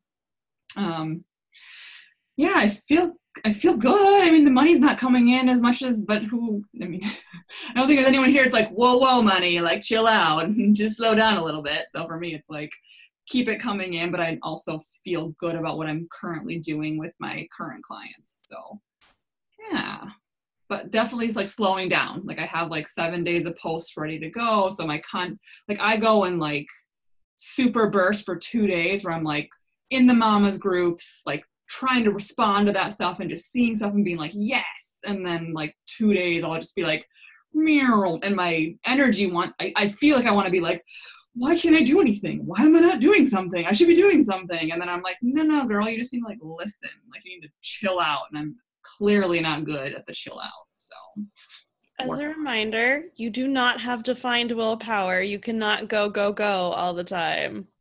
Oh, do we pause again? Let's see if we can get the internet going. Willpower. There you go. Ha, I froze. I don't know how much you heard. I don't have defined willpower. Yes. I don't know why my internet's being weird today. We'll blame the weather. No defined willpower. You can't go, go, go. Yeah. All the time. It has to be in bursts. Yeah. It can be a little more consistent when you're in the energy of people who do have defined willpower. But yeah. You also don't need to be in their energy all the time because you're so open that that's probably going to lead you towards burnout. Yeah, for sure. And it's nice to, when I have these bursts, like I'm using them, you know, I'm like, this is great. Like, let's get it done because I know, and not out of a fear place, but like, I know it's not going to sustain. So on like Sunday afternoon, when it's good to have content and ideas all written down and to inspire me. And not be expecting that daily. I don't work well like in the moment, depending on that inspiration. I need to have like a stockpile of ideas. So then if something comes up that I'm able to draw from that, and that's been really good. So yeah. You and Safra are both so open, you're almost projectors. Like, you guys are so open. So you can't work all the time. There has to be that pause and making sure you're also getting the time for yourself. And for you, Jen, that's kind of a perfect way to give that lesson to your clients because as moms, I can pretty much guarantee they're not getting the self-care time that they need and they're not getting any of that thing. So how can you be that role model to show them like, okay, you can squeeze all of this in. Like, yeah, I'm doing, I'm working with my business as well. I'm taking care of my body. I'm prepping meals. I'm also enjoying food and not just having burgers and salads. And that's the one that always comes to my head. Sorry. Yeah. I think I had a visceral reaction to that one. And I was like, no, give me my bread. It's so good. Burger bowl is so good. I think you also caught me with that one on my period. And I was just like, no, spinach and a burger. What's wrong with you? No, I think it's really accurate. And like I did a post last night where I was like, today was a shit show. Like the dog vomited and puked all over the carpet multiple times. I had to clean up a mound of cigarette butts at work. Like didn't get good sleep. Zeke had to come with me. Just like it was a whole day. And then I was like, but I made my business an LLC, which seems like a little thing, but that feels like I'm an adult now. And like I got a ton of response from that post, I think, from people being like, oh shit, she's not perfect. And I don't ever try to be perfect or hide things. I just have been doing this for 3 years. So like, it's pretty fine tuned at this point, but showing people the like, no, I do. I drank a can. They make wine in a can. Like this is a thing now. I drank a can of wine and it was delightful. And so, but showing that to people so they're not like, oh my God. And you were so right when you reflected to me, like, you don't want people to think that you're unapproachable, or when they work with you, you're going to be like, you have to have burger on a salad. Sorry. Like, that's not how I coach. Like, it's definitely not. And so showing more of that is going to be important. So more wine in a can. That's my lesson from today. I don't want people to see you as going, like, she's going to make me eat kale every day. Yep. Because I feel like that is kind of what you're giving off. Yep. And I look at that and I'm like, I don't want to eat kale every day. Yeah. Like I can eat it if it's in a smoothie, but don't make me like actually eat it. Total. Don't eat raw kale. It's disgusting. No. Yeah. Terrible. Okay, Bria, you can have all the kale, but you can have all the kale. I'm eating it only if I can't see it and it's blended. I'm okay with spinach. I like spinach. I just want to roast a little more. Spinach I'm cool with though. I just want my burger to also have bread. True. And it can. You can have bun with your burger, yes. So no, that was really good. It was interesting seeing that post last night and like a lot of reactions, and especially on Instagram of people who are following me that are like old clients or like people who I know are following me, and they were like interacting with it too. So that was like, okay. And that was written after cleaning up shit and cigarettes and having a freaking day. It wasn't a planned post. It was literally in the moment, sitting, just being like, okay. And then just like sharing. So it wasn't strategic. It took me out of that strategic mind. So, which is good. Mm-hmm. I want you to balance all the strategy with things you do in the moment. Yeah. Or things you do as a response to something that's literally happening that day, or just sharing what's happening. I think that's so accurate, because I look back at my content like that I have ready to go. Like I have a content calendar, and when I get ready to post it, I don't feel energetically behind it. Like it was good in the moment when I was typing, I'm like, this is awesome, this is duh. And then like when I'm getting ready to like copy and paste it from the last Tuesday when I wrote it, it doesn't feel the same. And so, and I need to give myself all, like the majority of the programs I've gone through, like you have to batch content, you have to do this, you have to be smart. And for me, I don't mind writing in the moment. It's not stressful. It takes me 5 minutes to write a post. And I think it comes off really well when it's more authentic in the moment of what's going on. Instead of last Tuesday, I felt like talking about that you should have carbs. But today I'm kind of like, so you still should have carbs. I just don't want to talk about it today. That's what I mean. So yeah. I sometimes batch content, but I can't tell you how many times it pops up on my phone where it's like, you have a scheduled post on Instagram, and I'm like, nah. Yeah. Like, that's just not happening right now. I don't feel any sort of attachment to what I was going to share. Like, it's good stuff, but nah. Yeah. And if I have time, I'll go write something new and use that later. If I don't, then I'm just AWOL on Instagram, and so what? Yeah, I think for me, it's going to be like writing it out and writing these ideas out, but not putting it on like a Monday, Tuesday, Wednesday, Thursday, like having like a ton of content in a note and then being like, what feels good, what doesn't, should I write something new, instead of prescribing it more, which I think is, where that strategic mind comes in to a fault sometimes. So. And you could still use, like, I don't know if you use something like Later for Instagram. Yeah. You could still use it and plug it in. But instead of having it like auto post, or instead of having the pop up, you can just go every day and look and like, does this still feel good to me? And see if you or Yeah. And if it still feels good, you leave it. If it doesn't, drag it to another day and then write a fresh post for today. And then you still have it there easily available, but it just might not be aligned for that day. Yeah, for sure. Yeah. No, it feels good. Like, it's like, doesn't feel like it's an entire life overhaul. It's just understanding more and listening more. Like I've been programmed to be a hustler, unfortunately, and to the detriment of my energy and also of my content too, that it seems that way. So, yeah. Your energy is not a hustler.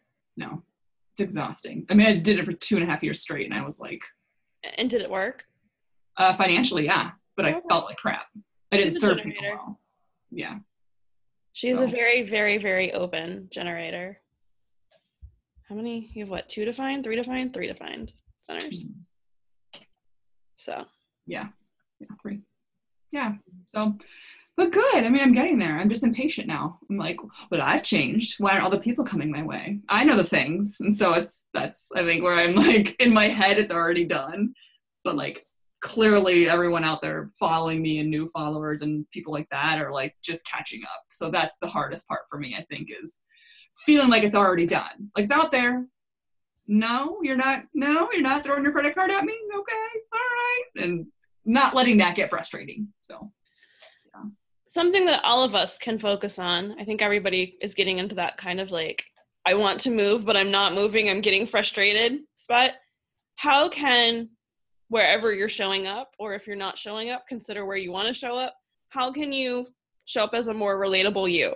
Because most of the time we get taught to show up as like perfection. We can't tell you anything's going wrong, and we have to look like an expert, and we have to be perfect, when that's not what makes people like you or connect to you in any sort of way. And that's not actually even what makes people buy. People need the connection. Yes, you can show up eating a sandwich. But like, whatever it is, what is that thing that you're doing that can make you more relatable? And it's likely going to be things that you don't expect. I was telling Jen this week, I randomly in the middle of the night when I'm reading will post screenshots of the book, because I'm like reading on my phone while there's a kid in my lap, and people will be like, what the F is this? And I'll get like 15 comments in my Instagram stories from like me sharing a random book that I'm just like, oh, okay, I was just bored and it had a cool line, so I was sharing one line. Okay. Mm-hmm. Oh, I did not know Beyonce only has 4 defined centers. Well, that makes sense, because Bae is my spirit animal, so just saying. Okay, good to know. Good to know. But yeah, no, it feels good. So just learning to enjoy those bursts and also enjoy the downtime and not fear because then my fear, like right now in my downtime, I then fear like, am I ever going to be inspired again? I'll never be inspired again. And then I freak out, which I know is dumb. Like clearly there's going to be inspiration. So it's letting that go and letting the downtime be as good as the time when I'm producing. So yeah. I mean, you have an open head and an open ajna. Like you're going to be inspired pretty much all the time. It's just not always for you. Right. So it's just like, is this actually something I want to talk about? Yeah. And that's so real. Like feeling constantly inspired, but then is it me? Is it really me coming out, or is it what I think it should be, or what I think I should be saying or doing, or Which very real. Most of us here are at least open in the head, and several are open in the ajna as well. So we're on the same wavelength. I'm flipping through everybody's charts real fast. Okay, so you're good. Yeah. Basically. Ardelia, do you want to update us? If you can't right now, it's okay. I just took their iPads away, and that may have been a strategic error. Well, the most exciting thing is that I finally got Stephen's birth time, and the Fool is freaking open. He has a defined sacral and root, and that is it. That's it. I know, right? So we complete each other.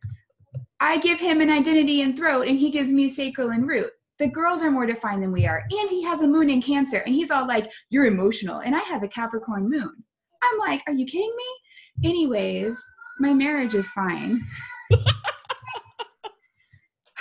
Okay, so I now have to go into all of his stuff over the weekend. Anyways, so I've been feeling very exhausted and drained, and I've had a headache yesterday and today. Which that could explain why. Do what?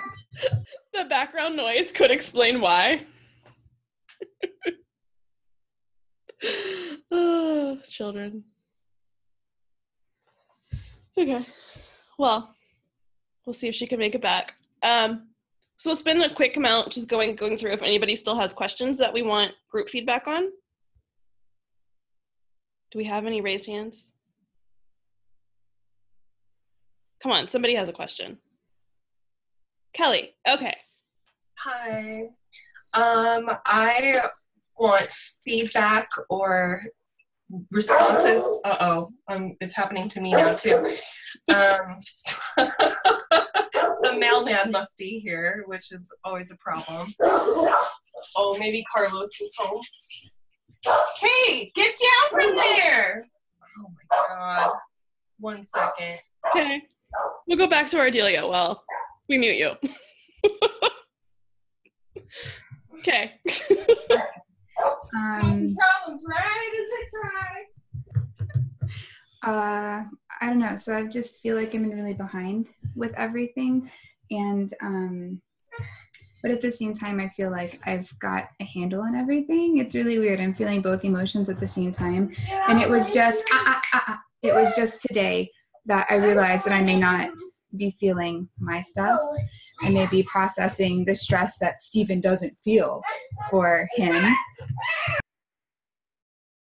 So I don't know. I just want to rest and to actually feel like my rest does something, because whenever I've rested, I feel like it doesn't do anything for me. Like I sleep for 8 hours. Excuse me. Yes. I'm going to cut you off of this because your resting is like, I'm going to go make dinner and I'm going to go load the dishwasher. No, that's not rest. If there were not small children there, I would be cursing, and you can just insert that in there in your head. But that is not rest. Rest is going into a room where there are no small children yelling at you and napping or having a bath or playing Sims or doing a puzzle or writing, not doing housework. Yeah, lying down flat. You can have just like your time where you lie down flat and like flush everything through you in like a dim room. you could nap in the tub, but don't blame me if you drown. Like, I'm not responsible. This is the legal terms. I don't know that I recommend that, but Kyle's a full-grown man and he can do what he wants. So, hello, baby. You say hi? Yeah.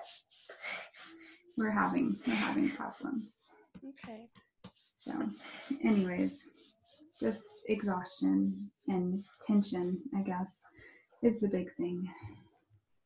Okay. Since you're a projector and you need to be appreciated, knowledge for everyone here. What I want to say is, for everyone who has not known Ardelia for a length of time, these are all things that would have never come out of her mouth last year, because she would have never had the sassiness was not allowed to be expressed, nor was the astrology type learning that really wasn't allowed to be even interested, like something she was allowing herself to be interested in. So I love seeing you step more into your actual identity rather than the identity everybody else has created for you. So there's your appreciation for the day. Yes. Thank y'all. I know. Thank you. That's one of the things I don't feel much in my family is appreciated. Because, like, I go to pick up the girls from school and they're like, where's dad? And it's like, well, I'm glad to see you too. And it's just part of them being young, but it's a good thing. I don't know. What is that? That's a doggy. There's a doggy there. Yeah. Is that Auntie Carrie's dog? No. But I'm sorry. It's okay. We appreciate you. I send you a telepathic appreciation every day when I am looking at all the things you are fixing for me. Here are all the ways Ardelia keeps my business alive, or keeps me from managing and doing things I shouldn't be doing. So we will all continue to appreciate you. And as a FYI, Kelly and Shelby also need appreciation being projectors. So if we want to appreciate them at any point, it is good because that allows them to actually use their gifts and help us all. Okay. Do you have questions that you want group feedback on, Ardelia? I don't think so. I think I've got stuff in my homework, but I'm not mentally at that place where I can remember. But the homework's going well. I was very pleased with what I was doing in it and some of the stuff that came out. And I was like, well, this is interesting. So fabulous. Yes. As a FYI, as like a general housekeeping, next time we're just going to blend in our updates with our question to make it a little simpler and just better time-wise. My brain was not with it today, but we'll count this as a Mercury retrograde revamp. And accountability partners will be coming by Monday. I'm doing final checks on human designs to see who completes particular gates and channels, and which ones that I don't want completed and which ones I do want completed. And I'm just being really anal, but this call is actually helping because I'm scribbling down notes as we talk. If you have opinions of what you would like in an accountability sister or sisters, or maybe a couple groups, you can give me your suggestions. It doesn't necessarily mean I'm going to listen to it, but I will take what you are asking in consideration, but no promises or guarantees. Homework, yeah, you just put it in your Google Drive. I've been looking for it, which you can speak next whenever you want. I can lower your hand and you can ask your question.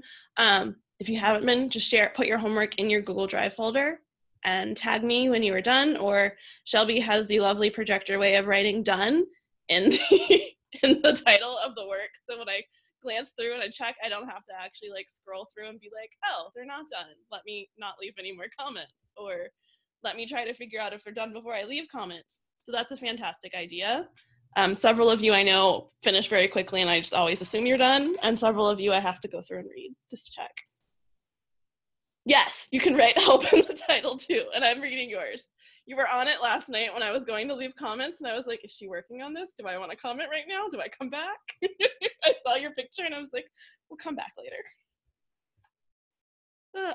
Okay. Well, next time I'll message you and be like, I just don't like the Google chat. I'll ask if you're there. But that's the general housekeeping information since we're here. Oh, yeah, it was after 6 p.m. because with the flu-ridden house, it's like quiet time is after everybody goes to bed, and then it's like, let me grab a glass of wine and let me do my stuff. Which, maybe I'll share my wine glass because it's something about like mom's drinking or something. My husband bought it. Okay. Kelly, actually, wait, yes. Kelly, finish your question and then we'll go to Rachel. So in regards to cash infusions, I didn't know if you telepathically responded to my comments or not, or if you saw them, but I some of my ideas were like doing meditations with art, doing like magic spells with art. So instead of murdering a hummingbird or like plucking flowers from the wild, I can draw them and then we can save lives together and you can still benefit from the art. I don't know. And then those are my two main cash infusion ideas. I just want to know what I can start putting out there in terms of like talking to people about it to see what I can get invitations for. What do you already have an invitation for? I don't know. Because that's kind of what I would base this off of. I feel like my invitations I have right now are my client with the Photoshop artistry. I'm doing Photoshop work for him. My parents invited me to do a commission painting, but they also paid for Oakley's echocardiogram and ultrasound, so I owe them like $800 right now. And then one of my old clients was a graphic design client. I received an invitation to redo some layout design, so I'm feeling the same way as like Nikki and Bria and I forget who else, but just that my invitations are around work that doesn't necessarily make me feel good or excited to do, and I'm really good at it and I can do it and I'm happy to help people with it, but like I've been trying to work myself up all week to doing round 3 of this Photoshop, and when I get into it, it's fine and I like it, but there's resistance going into it, and like things I like are really just painting, and I just want people to give me money so that I can paint and write stories, but you know, they have to invite me to give me their money. So that's where I'm at. Sort of. You just have to be invited into the offer before they can give you the money. Exactly. I mean, I really like the idea of like spell art or even like affirmation art. And if it's small, that could be something. I wish I could reach it. My bookcase is in front of it. It was actually a projector who did that. I have art that I had from a projector friend who like little mantras, and she did like designs with them, and so I have a sun and a moon, and like it's just like an anchor point for what I was bringing into my life at that time. And I feel like you could do something cool with like having a call to figure out what are these people actually trying to bring into their life, and what can you create that supports that they can use, you know, with meditation or with, you know, ritual, with whatever else they're doing, or just even having it on their wall as a reminder.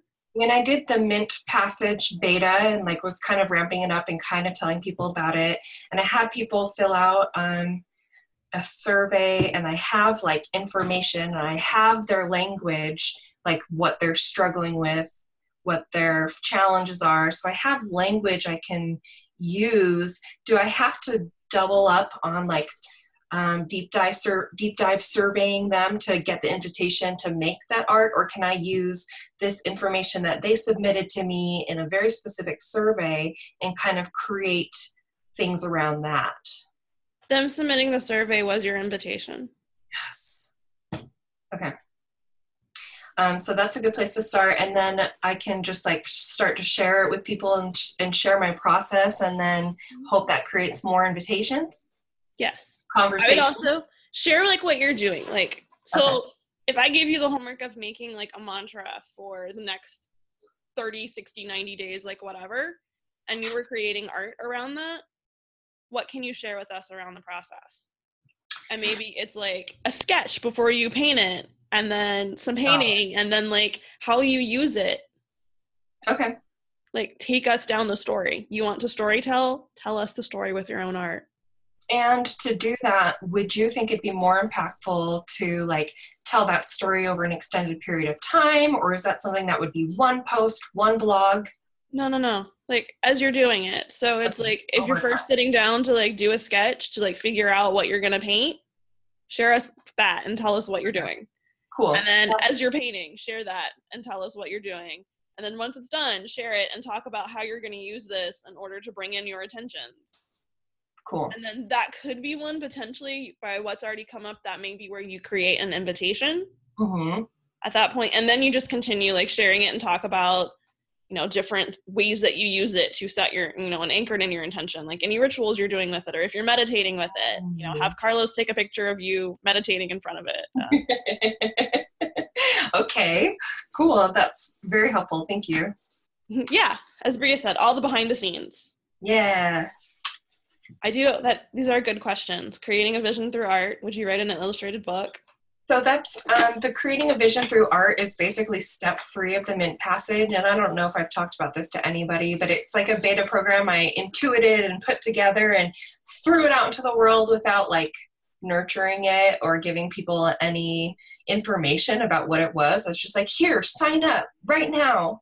And then no one did, so I stopped talking about it.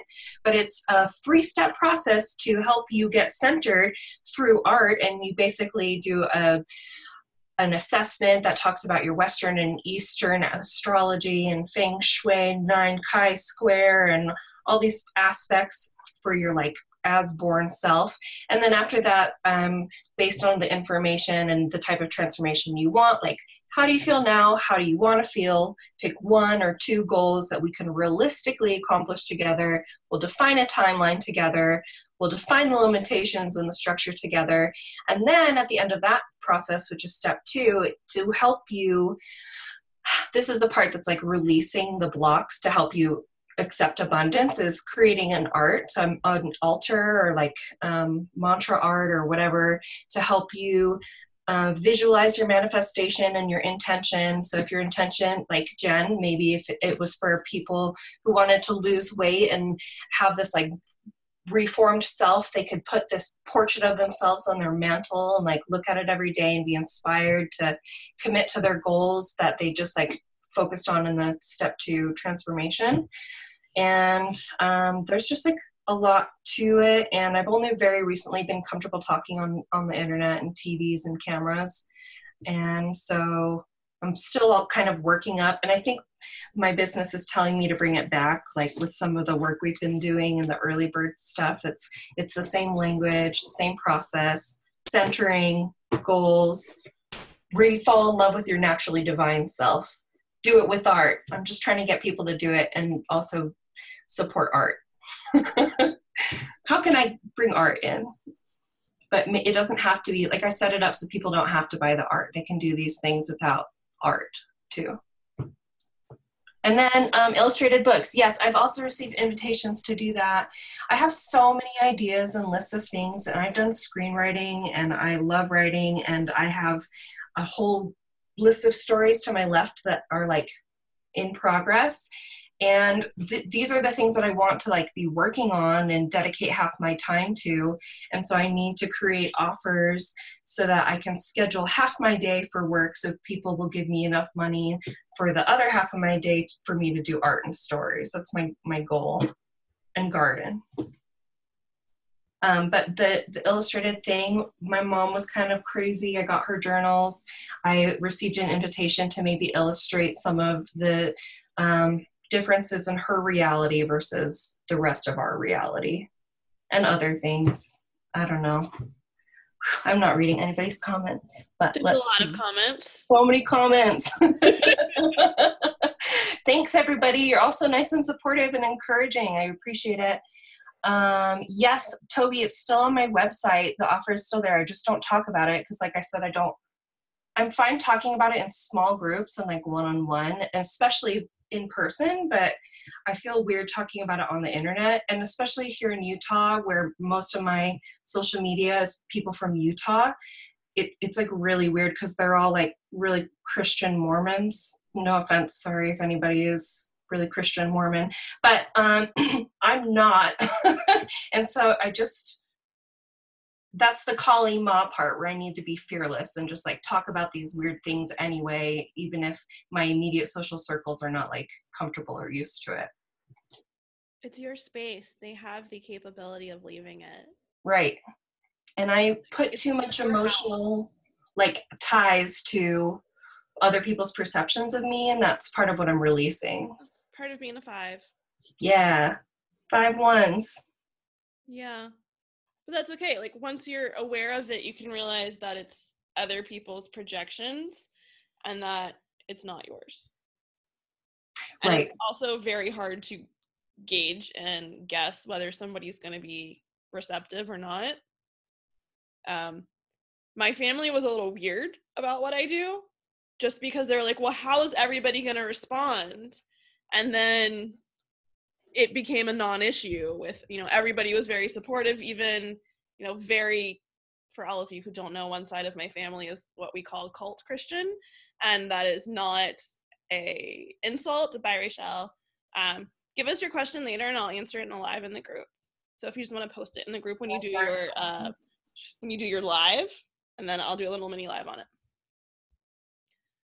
Cults Christian, not a euphemism. They've done terrible things, and we tried adopting some of the family members so that wouldn't happen. But it's their even completely like their answer is, we don't understand it and we're not going to do it, but you do you, essentially. And my mom, who has never liked any of this, has had a conversation about like, oh, well, this is why I don't like the woo stuff. And I realized that it was my fault. As she said, it was her fault because she had her own fear and she worked through it. That's fine. That's her karma, her journey. I don't have to do the work and try to guess for her how she's going to respond or how everybody else is going to respond. My job is showing up and doing my purpose. You're so defined. It's like second nature for you, huh? Okay. Bye, Ardelia. Enjoy. No, get some time to yourself, actually. I'm not going to tell you anything else.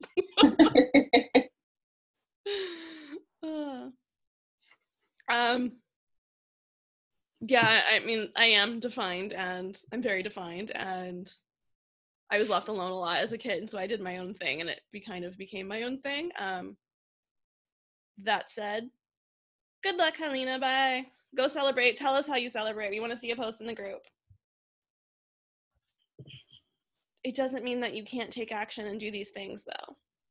You being open means that you have the possibility to do more than a defined person, because you can amplify all of our definition.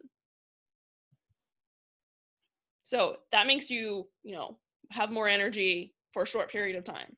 Yeah. So it's not an excuse. It's not something that needs to hinder you.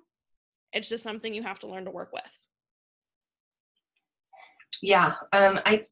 When I tap into that everybody else's energy, it's hard for me to tap back out sometimes, but I've been practicing walking the middle path with like my energy use. I would suggest you talk to Pam. Okay.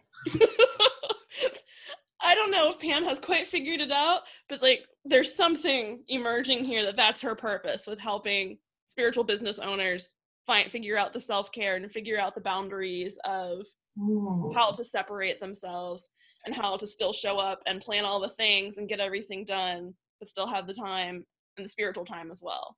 Cool. Let's chat, Pam. Thanks, Kristen. Sorry for taking up all the time, everyone. New homework. I don't want to hear you apologize. That's hard, but thanks. I'll try. You apologize every single time you speak. Yeah, and I hate it when other people do it too. I'm always like, stop apologizing. Okay. Take that back. So I am going to lovingly call you out on it every time. Also, I'm going to appreciate you in pink because I've never seen you in a bright color before, and I love this. Thank you. So, that is there. Okay. Who else had questions? Toby. Hi. I have a question on the cash infusions. You mentioned something about teasing and beta So does that apply for the cash infusions when we put those out, or? It could. I mean, you still want people on the energetic pathway, is how I like to think of it. So is your cash infusion going to be blooming session? I don't know. I was like, yes, no. That could be yes. a no. I don't know. I haven't defined that. Currently, that's a no. If it wasn't an immediate that's a no. Because I think it's changing. I think the name's changing, but I think the service is similar. Okay. Yeah. It's going to be something essential oil and one-to-one time with you related. Yes. That's right. Okay. So most of your content will likely start kind of teasing this anyway, because you're going to be talking about how to use essential oils. What I would do is talk about different ways that you use it with people, so they can start getting the idea that there's a difference between you using it on yourself and you actually supporting others and how they use it, and how you can use it to find, I think the chronic illness part that you keep mentioning and like the hormone balancing, I think that is something that needs to become more prominent. Or you could go down the kid route and talk about how you use it with parents who are trying to balance their children. Or you could do both. Okay. Right. And then your cash infusion is still something very much that ties into your other services. Mm-hmm. And then you can start, just being like, hey, there's going to be something special coming next week. If you're interested in learning, what this looks like to explore oils and, your illness, or explore oils and your children, explore oils and your, trauma, stay tuned, and just kind of like let them know it's coming, give them that little bit of informing. Okay. A little bit informing. Mm-hmm. Okay. Yeah. Cause I like to have, I think the cash infusions be my focus, like for the rest of the month, right? Like that's catching up on the homework and the infusions. Is that kind of what, does that sound right? That sounds good. Yeah. Okay. As Bria is saying, yeah, I feel like I can go through my Facebook feed and just like pull out people who I'm like, you're adrenal fatigued, you're this, you're that, you're this. And it's, everybody has been taught they have to hustle, and everybody's taught to do all of these things that are imbalanced. So how can you talk to them about doing something quick and easy that resets themselves?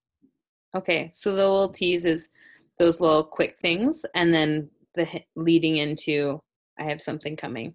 Mm-hmm. Yeah, I like to do it like the blooming session, but I'm thinking of calling it Kundalini Rising, or Kundalini Rise.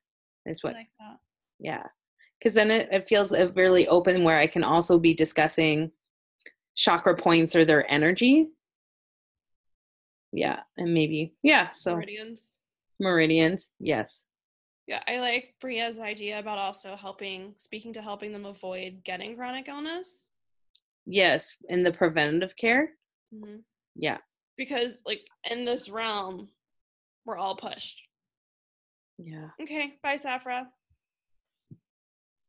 In this realm, we are all pushed, and yeah, like exactly as Bria said, like it's the hustling, and then you get sick, and then it's such a long time to figure out with like, well, what brings you back into balance? What are all the things you don't need to do? And, especially if you're talking to moms who are entrepreneurs, it's even longer, because it's like, my kid is 3.5 and my hormones are still out of whack. Like my body is still depleted from birthing a child.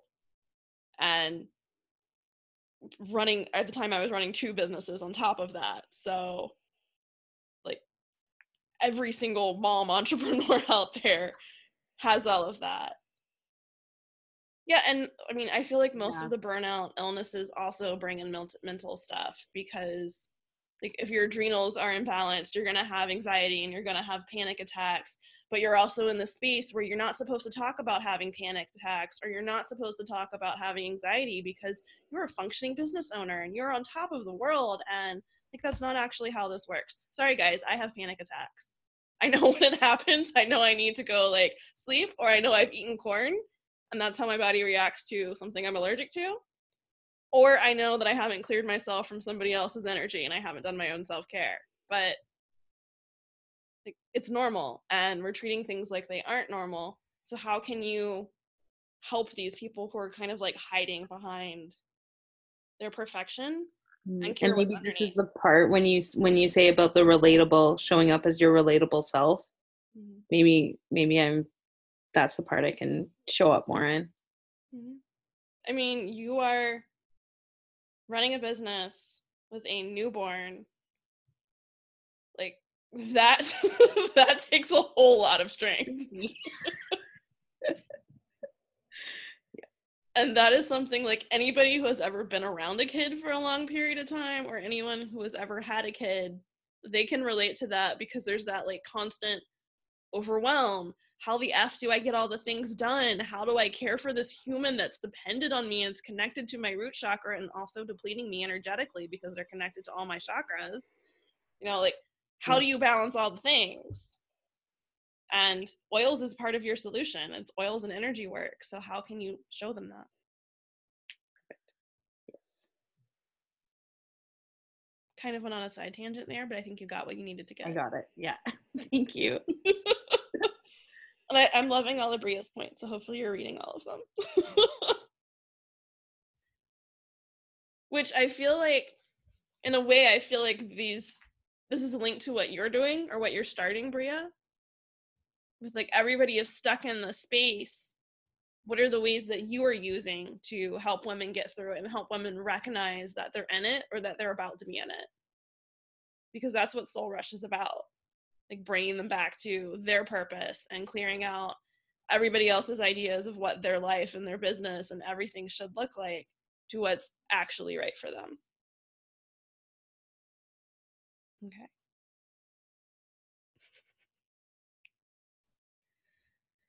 Okay. Do we have any other questions?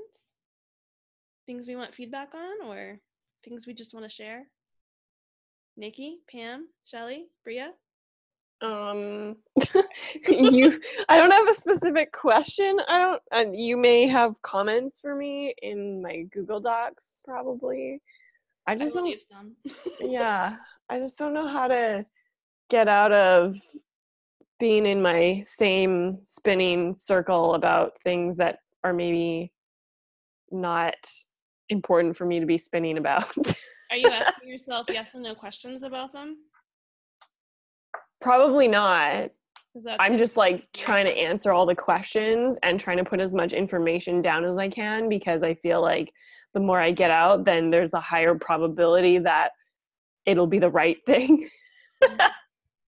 Rather than like if I was just when I was listening to the video like earlier last week, I was just taking notes and writing things that were like coming to my mind, not like going, oh, well, I'll go find that testimonial from so-and-so and go do this thing. I'm just like bringing in what's coming to me rather than trying to like effort my way to get a certain amount of information to make it right. Can you just write down all the things that came to you at the bottom of that document? Yeah, I will. So just write all that in, and then we can go back and see where it places and ask and questions. So instead of you getting stuck and spinning, we can release that. You have an open head, don't you? Yes, I have head and the ajna. So they're both ajna, and more. Throat, heart, and solar plexus. Yeah. So the head and the ajna are going to be creating pressure for you to figure it out. Yep. And it's going to be like intense tension, especially when you're not necessarily fully in alignment, which you probably aren't, because like you're kind of like reacting to the world around you right now instead of responding, because there's so much going on, and that's okay. Yeah. But we can bring it back in a little, and if we ask the questions, you're going to release some of that tension. Let me see what gates you have real fast. Can you listen to music while you do this? Yeah, I usually do. Okay, because that'll likely lessen it a little bit of the noise. But the big thing is going to be releasing it through, like, I would just even ask, like, is this just head pressure to figure it out? And see if it's or And if it's can I release it now? Yeah. Okay, that makes sense. And I think that, like, when I'm writing the notes, like, maybe I just have to write everything by hand first and then put it up there. I don't know. That kind of stops things a little bit because I can't, like, go copy and paste from other places. But, like, I literally have documents and documents and documents talking about all of these same things, or, like, notes where I've tried to, like, get to, okay, here's, like, exactly what it looks like. And I think I get overwhelmed by all the information. Like, I can look at other people's stuff and be like, okay, yeah, this is the connection here, that's that, like, here's this clear package, here's all the different connections between the clients, and, like, this is the theme coming up for myself. It's like, no. I just keep going in circles. What if you you'd have to be in a room by yourself, likely, but what if you voice noted it and then transcribed it, like, automatically? Like, it wouldn't necessarily be perfect, but that way you're just kind of speaking it out of you. Right. Yeah. Okay. And with that could get you out of the spinny mode, because you're just kind of, like, word vomiting instead of. Right. I think I would be best if I, like, called a friend and was like, hey, I'm going to tell you about this thing and I'm going to record it. And then I would have it all out there. Yeah. Okay. Because talking to myself doesn't work? usually turn out very well. I self-edit very easily. Okay. I'm going to take a look and see who I'm thinking of pairing you with later and make sure they have a defined throat, because that could be helpful. And maybe you could speak to them and just let all the words out. All right. Okay. Do you feel better? Yeah, I think I feel like if I just do some stuff by hand and ignore the other things I wrote, I think I might just skip to I know who my existing clients have been and I know kind of what they struggle with, but I also know that they're not 100% who I'm moving towards. And so I think if I can just kind of set that aside and kind of get quiet in my head and let who I'm moving towards come through, then I'll get what I need out of it rather than being stuck on everyone else. Can you do the soul of the business meditation first and then go handwrite it? Yeah. Because you may see, like, people coming in. Okay. I'll do that. Okay. Perfect. Cool. And I'm Thanks. still going to leave notes on what you have left and letting you know what. Perfect. Okay. Yeah, that's good. Thanks. Mm-hmm. Okay. Nikki, Pam, Shelley, any questions? No. No. Yes. No. Nikki? So I have a question, but like I said before, it's not, like, really defined enough for me to really explain what it is. Okay. But it's not really defined enough for me to, like, say one way or another what I'm trying to ask. Okay. Is this around the clients coming back? Yes. Okay. So the one I wrote, I was sassy and I responded to you, but he's outside the business. We're putting his energy outside until he pays. Like, he cannot sit inside your business until he is paid. Gotcha. And my response to him would be, that's great. I am happy that you still want me to support you and your business, but we can't talk about this until all payments have been received. Yeah, I'm not sure if you saw my last reply, but essentially that's what I told him. I said, you have to pay everything that's past due, and if you want me to work with you in the future, I have to get paid up front, because I don't know when I'm going to get paid with you. Mm-hmm. So, and he said that was fine, and he started paying back on what he owed before, so I'm just waiting for him to finish paying and then pay up front. So what I would do in this meantime is think about what boundaries you need with people like this. Mm-hmm. Because it sounded originally like you enjoyed working with him when it was good. Yeah. It's just when it's bad. Yeah. So what boundaries do we need to keep it good? And him paying up front's probably part of it. And part of it is that, like, weird, I'm assuming he's corporate. Kind of. Okay. corporate has like weird ways of paying, and they often like paying you like after everything is done, and it's very annoying, and it's part of why I was like, no, like, I'm leaving this, because if I'm doing all the work, I want the money then, or I want a very clear like, this is when I'm getting it, not like a, you know, maybe a couple months after you've done it. Yeah. Whatever the invoice goes through. Yeah. So instead it's I would say, for one, your contract needs to be firmer. It needs to list what is acceptable, what's not acceptable, what happens if a payment's late, because he should be paying you late payment. Like, there should be some sort of interest if he's going to be continuously paying you late. You should be compensated for that, because you're acting as his bank. And I don't think you have the capacity to be acting as his bank. No. I do not. Mm-hmm. Is the other one similar, where you enjoy working with them if it's good? No. That client terrifies me. They are very intimidating, and they have extremely high expectations of me that I don't know if I'll be able to meet, partially because of my health. I could go down at any time, so I don't know if I'm going to be able to work on like Tuesday.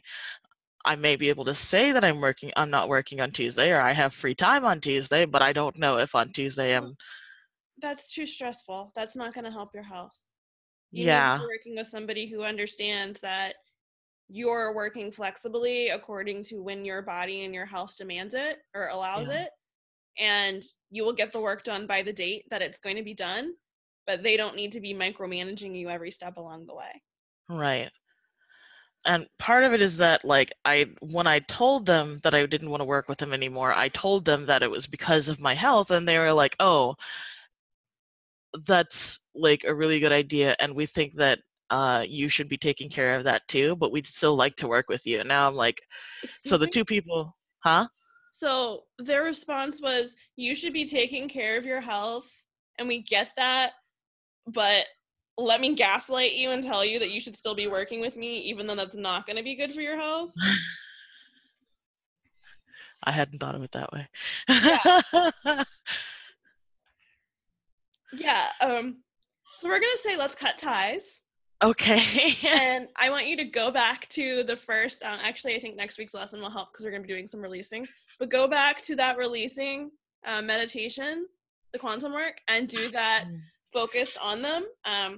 Yes to cord cutting, except I actually recommend cord pulling instead of cutting, because when you cut the cord, there's still a piece that it remains in you that is from that, where if you pull it out, you can seal it up with light and there's nothing there. And you can also look at the roots to see what the roots look like. Of course you do, Kelly. You're so Collie. I love you. Fun fact, when Collie first came to me, it was a volcano erupting inside me, and I was terrified because some dude, Bria was there, some dude was making me do breath work, and I was like, I really want to push it on him, and I kind of think I might kill him. But I really wanted to, because he was making me really angry. I hated that breath work. I hated that breath work with a passion. Like, I don't know that I've ever been so angry in my life, and I could not figure out why. I also didn't like him and his sheet, so. To explain to everybody, we're at this all-women's retreat, and this man comes in a toga? I'm not sure what it was. He was wearing a sheet. And it's fine if you're in a Greek life, but it's A, you're bringing in this weird man that I don't know and was not expecting. Bye, Shelley. And B, he was in a toga, and it felt kind of violating and rapey in my head. And then, like, I just went down a whole wrong path. Things not to do in the future. But I'm glad you enjoyed it, Bria. It terrified me, and Collie came to me, and there was angry things. Yeah. Which is, it's interesting, because I feel like, this is a side tangent, I feel like that is like what I'm seeing in the spiritual realm in general right now. Several of us have actually been tracking it, and we've been kind of connecting it to particular teachers, mentors, whatever, that when you work with them, you get like this weird ego money thing. And it's like you think it's like you start caring more about your own influence over your client's care. And to me, like, he kind of felt like that. That's just a side tangent. Things Kristen tracks in her own spare time. Spiritual problems in the coaching industry. I have a spreadsheet. But yeah. So cord cutting or pulling. You could do just a YouTube video for now if you ever need to, Bria. I'll probably record one at some point. I'll make a note. I don't know if you have anything you need to cut or pull at the moment, Bria. And you can always do it like when you go into quantum like space, like the heart work, the heart field. You can just see if there's anything like energetically that needs to be removed and ask for it to show up. Okay, so quantum space, I consider it's like the in-between. So when we go into like the deep meditation, bye Pam. When we go into the deep meditation and we're connected to it from the place of our heart, it's like there's a whole bunch of science behind it, and I can send you books, but I don't like to focus on the science because it's too wordy and it feels pretentious. So to me, the way I see it is that it's kind of like it's the in-between where we can be in any space. So like this space, parallel spaces, past space, and it's like where we can tap into any possibility. For me, it is the best place to clear things as well as shift things pretty quickly. And so that first meditation that we did is in that, where we're, taking it down to our heart and seeing the pictures kind of flowing all around us and dropping us deeper in our heart. That is in the heart space, and that's kind of what I'm referencing. We'll always enter it kind of that way. So like you can just go in there daily, and yeah, you can probably get there in a whole bunch of different ways. But like when you're in that space of being connected to something bigger than yourself and something more pure, then you can just kind of ask, like, is there anything that needs to be removed from my energy? Is there, anything that I need to let go of, and see if there's something that you're directed to seeing. You can also, I think, did I do 2-pointing in that meditation? No. Okay, well, we're going to do a 2-point at some point. Maybe that's in next week's. Kelly, I can't hear you. Oh, I did it with you. Okay. Well, a 2-point is an energetic using the quantum. Maybe we'll do it in the next one. I was thinking we were going to do a quantum in the next one. I'll have to go back and look at my outline. But 2-pointing is like a quick way of releasing different energies and removing them from this life. You can remove them from all of them, but you could do that to clear energy other people's as well instead of just cutting. You did share a link in the group. Yeah, I can't remember what I've done as long as I'm not looking at an outline. Okay, so Nikki, you're going to release the one client and just tell them that we're done. We are done. It's not serving your health. It seems like it's not going to be the best fit for you. If you want to direct them to somebody else that could be better for them, or just another person, you can direct them. If not, you can just bid them well, make sure that they have paid you everything they owe, if they owe anything. Second client, he can just sit he can sit on the porch until he is paid, as you're doing. So great job. Oh, okay. Yeah, they haven't paid yet, and I don't know why they haven't paid. The entire thing is confusing. Is it possible they haven't paid because they want to hold the power of that check over you until you agree to do more work? I don't think that's their conscious intention, but I can't say that it would be out of the realm of their unconscious. Okay. So you don't even have to talk to them about not working for them yet. I would just remind them that there is money that they owe you and that there will be no work done until it is all paid.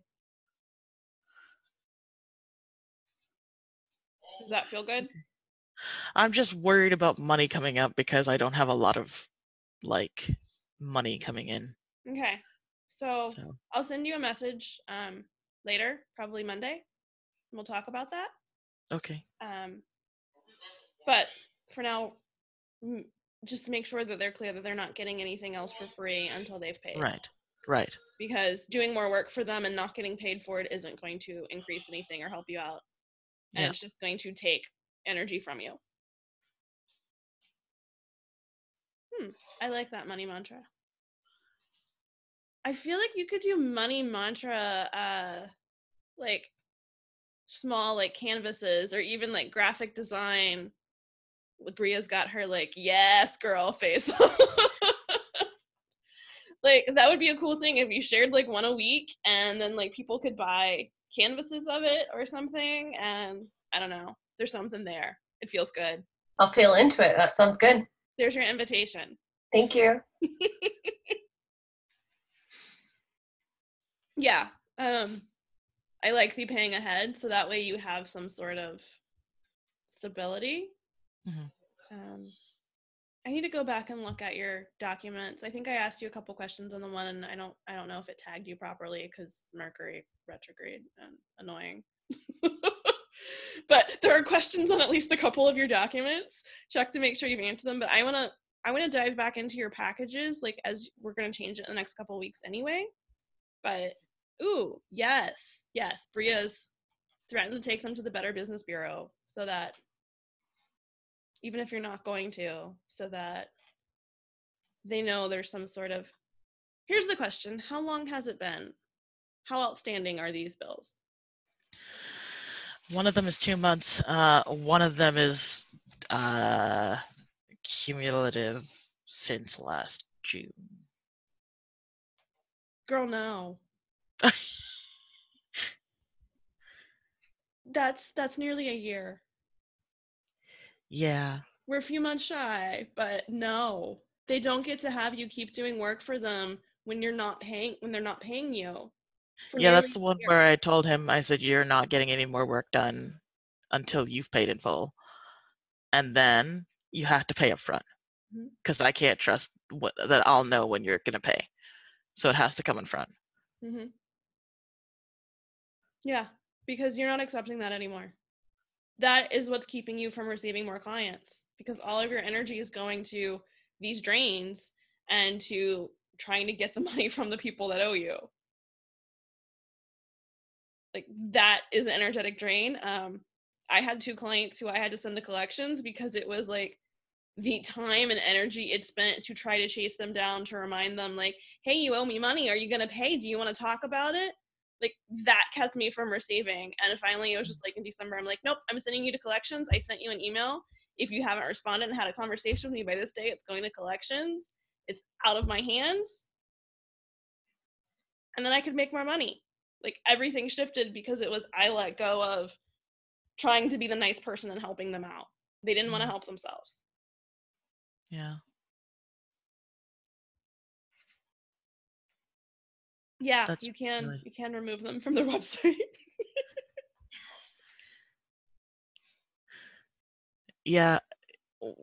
So the one that's not paying and is sitting on the porch now because he's not paying is, I took his website down because he wasn't talking to me, and he'd avoided like a month of, hey, let's get together. We're going to get together on Friday and talk this out. And then Friday would come and he'd be like, I have something else to do, for 4 weeks in a row.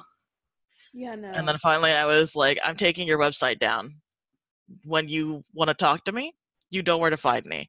And he emailed me the next day like, do you want to talk today? And I was like, yeah, let's chat. So. Okay, so I would send him back, hey, I need let's sign a contract of when you plan to pay. I need the dates set out. If it misses a date, here's what I'm going to do. And it can be you take the whole website down and put like a landing page up that's like, something there, but not the actual pretty page. And so Yeah. that way he's aware of it. He signed it, and you're covered. Yeah, I actually already put together a contract, and I'm waiting for him to send a signature on it. Okay.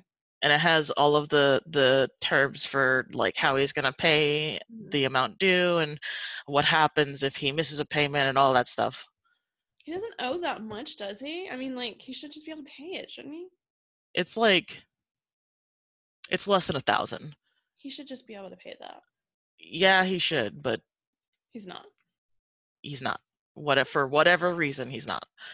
So I'm just waiting on him. Well, he's on the porch. We're clearing the other one out. Okay. And then you can make space for new clients. Yeah, it might be time to take his website down again. Is he paying on time with the new plan? He already made a payment. And what this is- happened like 2 weeks ago. Then it's time for a new payment. Oh, okay. There needs to be a set plan of you're paying me this much either every month or every 2 weeks. At this point, I Yeah. would go every 2 weeks or weekly. Oh, I had it for every month, so in the contract. Okay. If it's in the contract and he signed it, that's fine. If he hasn't signed it, yet. you could switch it. Mm. I would say every 2 weeks, because if you do want to work with him, if he's paying in full, if he's doing it every month and he's only doing a couple hundred, like, that could be a long time before you're getting more money from him. Mm. If we speed it up, you're going to get it sooner and close this out, because right now it's an open loop and it's taking too much of your time and energy and everything. Mm. But we're going to put him out on the porch, and the other one, he's gone, or she's gone, whoever they are, they're gone. So now we have space to have more clients come in. So now is the making sure that you are clear on what clients you want coming in. That's the tricky part. Okay. That's where I'm going to leave comments on both. I'm pointing to both of you, like you can tell who I'm pointing at. Not at all. Actually, I need to leave comments on yours too, Kelly. So everybody who's here, you're getting comments this weekend. And some of you are going to get private messages. So we can go through it. Okay. Thank you. Because that's what you need now, is to know who you're calling in so that we don't get any more of these same types of clients, because they're a pattern and we don't need any more of them. You do a lot and you need clients who see your worth. Okay. So no more of the old ones. You are welcome. Thank you. This call was a little frazzled. Next time we'll have better structure, but we have to feel out the first call, see how it goes. Okay. Do you guys feel good? Yeah, it was a weird frazzly week. I don't like everyone was frazzled. I don't think maybe my husband. He was sick, so he doesn't count. Like, he was just sitting at home not doing anything, and then like, let me fix my motorcycle, and I'm like, you're sick. Stop. So Hub's went to work today, but he's still sick. Like, he can do his thing. He's a manifester, and he is not a manifester who's entirely in alignment, but he is going to be the type that just insists on doing things, and that's fine. Soren's mostly better, and I am good, just my body's getting a little funny at this point, but I have not caught the flu. My nanny is at least showing up again, because she was very bad. She got it the worst of all of us, so she's basically family, and we made her soup and bone broth. This is what happens when you work here. You get oils and soup, and I will try not to get the flu. Okay. Well, I will see all of you lovelies later. You'll be seeing my face and messages and lots of things. I want all of you to go, well, Bria, I want you to go eat. I want all of you to make sure you get some self-care in this weekend, and tell us about it if you need to be held accountable. And you'll be getting your accountability buddies soon. If you have opinions, let me know, like today or tomorrow, because you'll be getting things by Monday. Okay. I think I have them in 2 different places. I think I have your partner already figured out based on human design, but I need to go through and be anal. Okay. Bye, guys.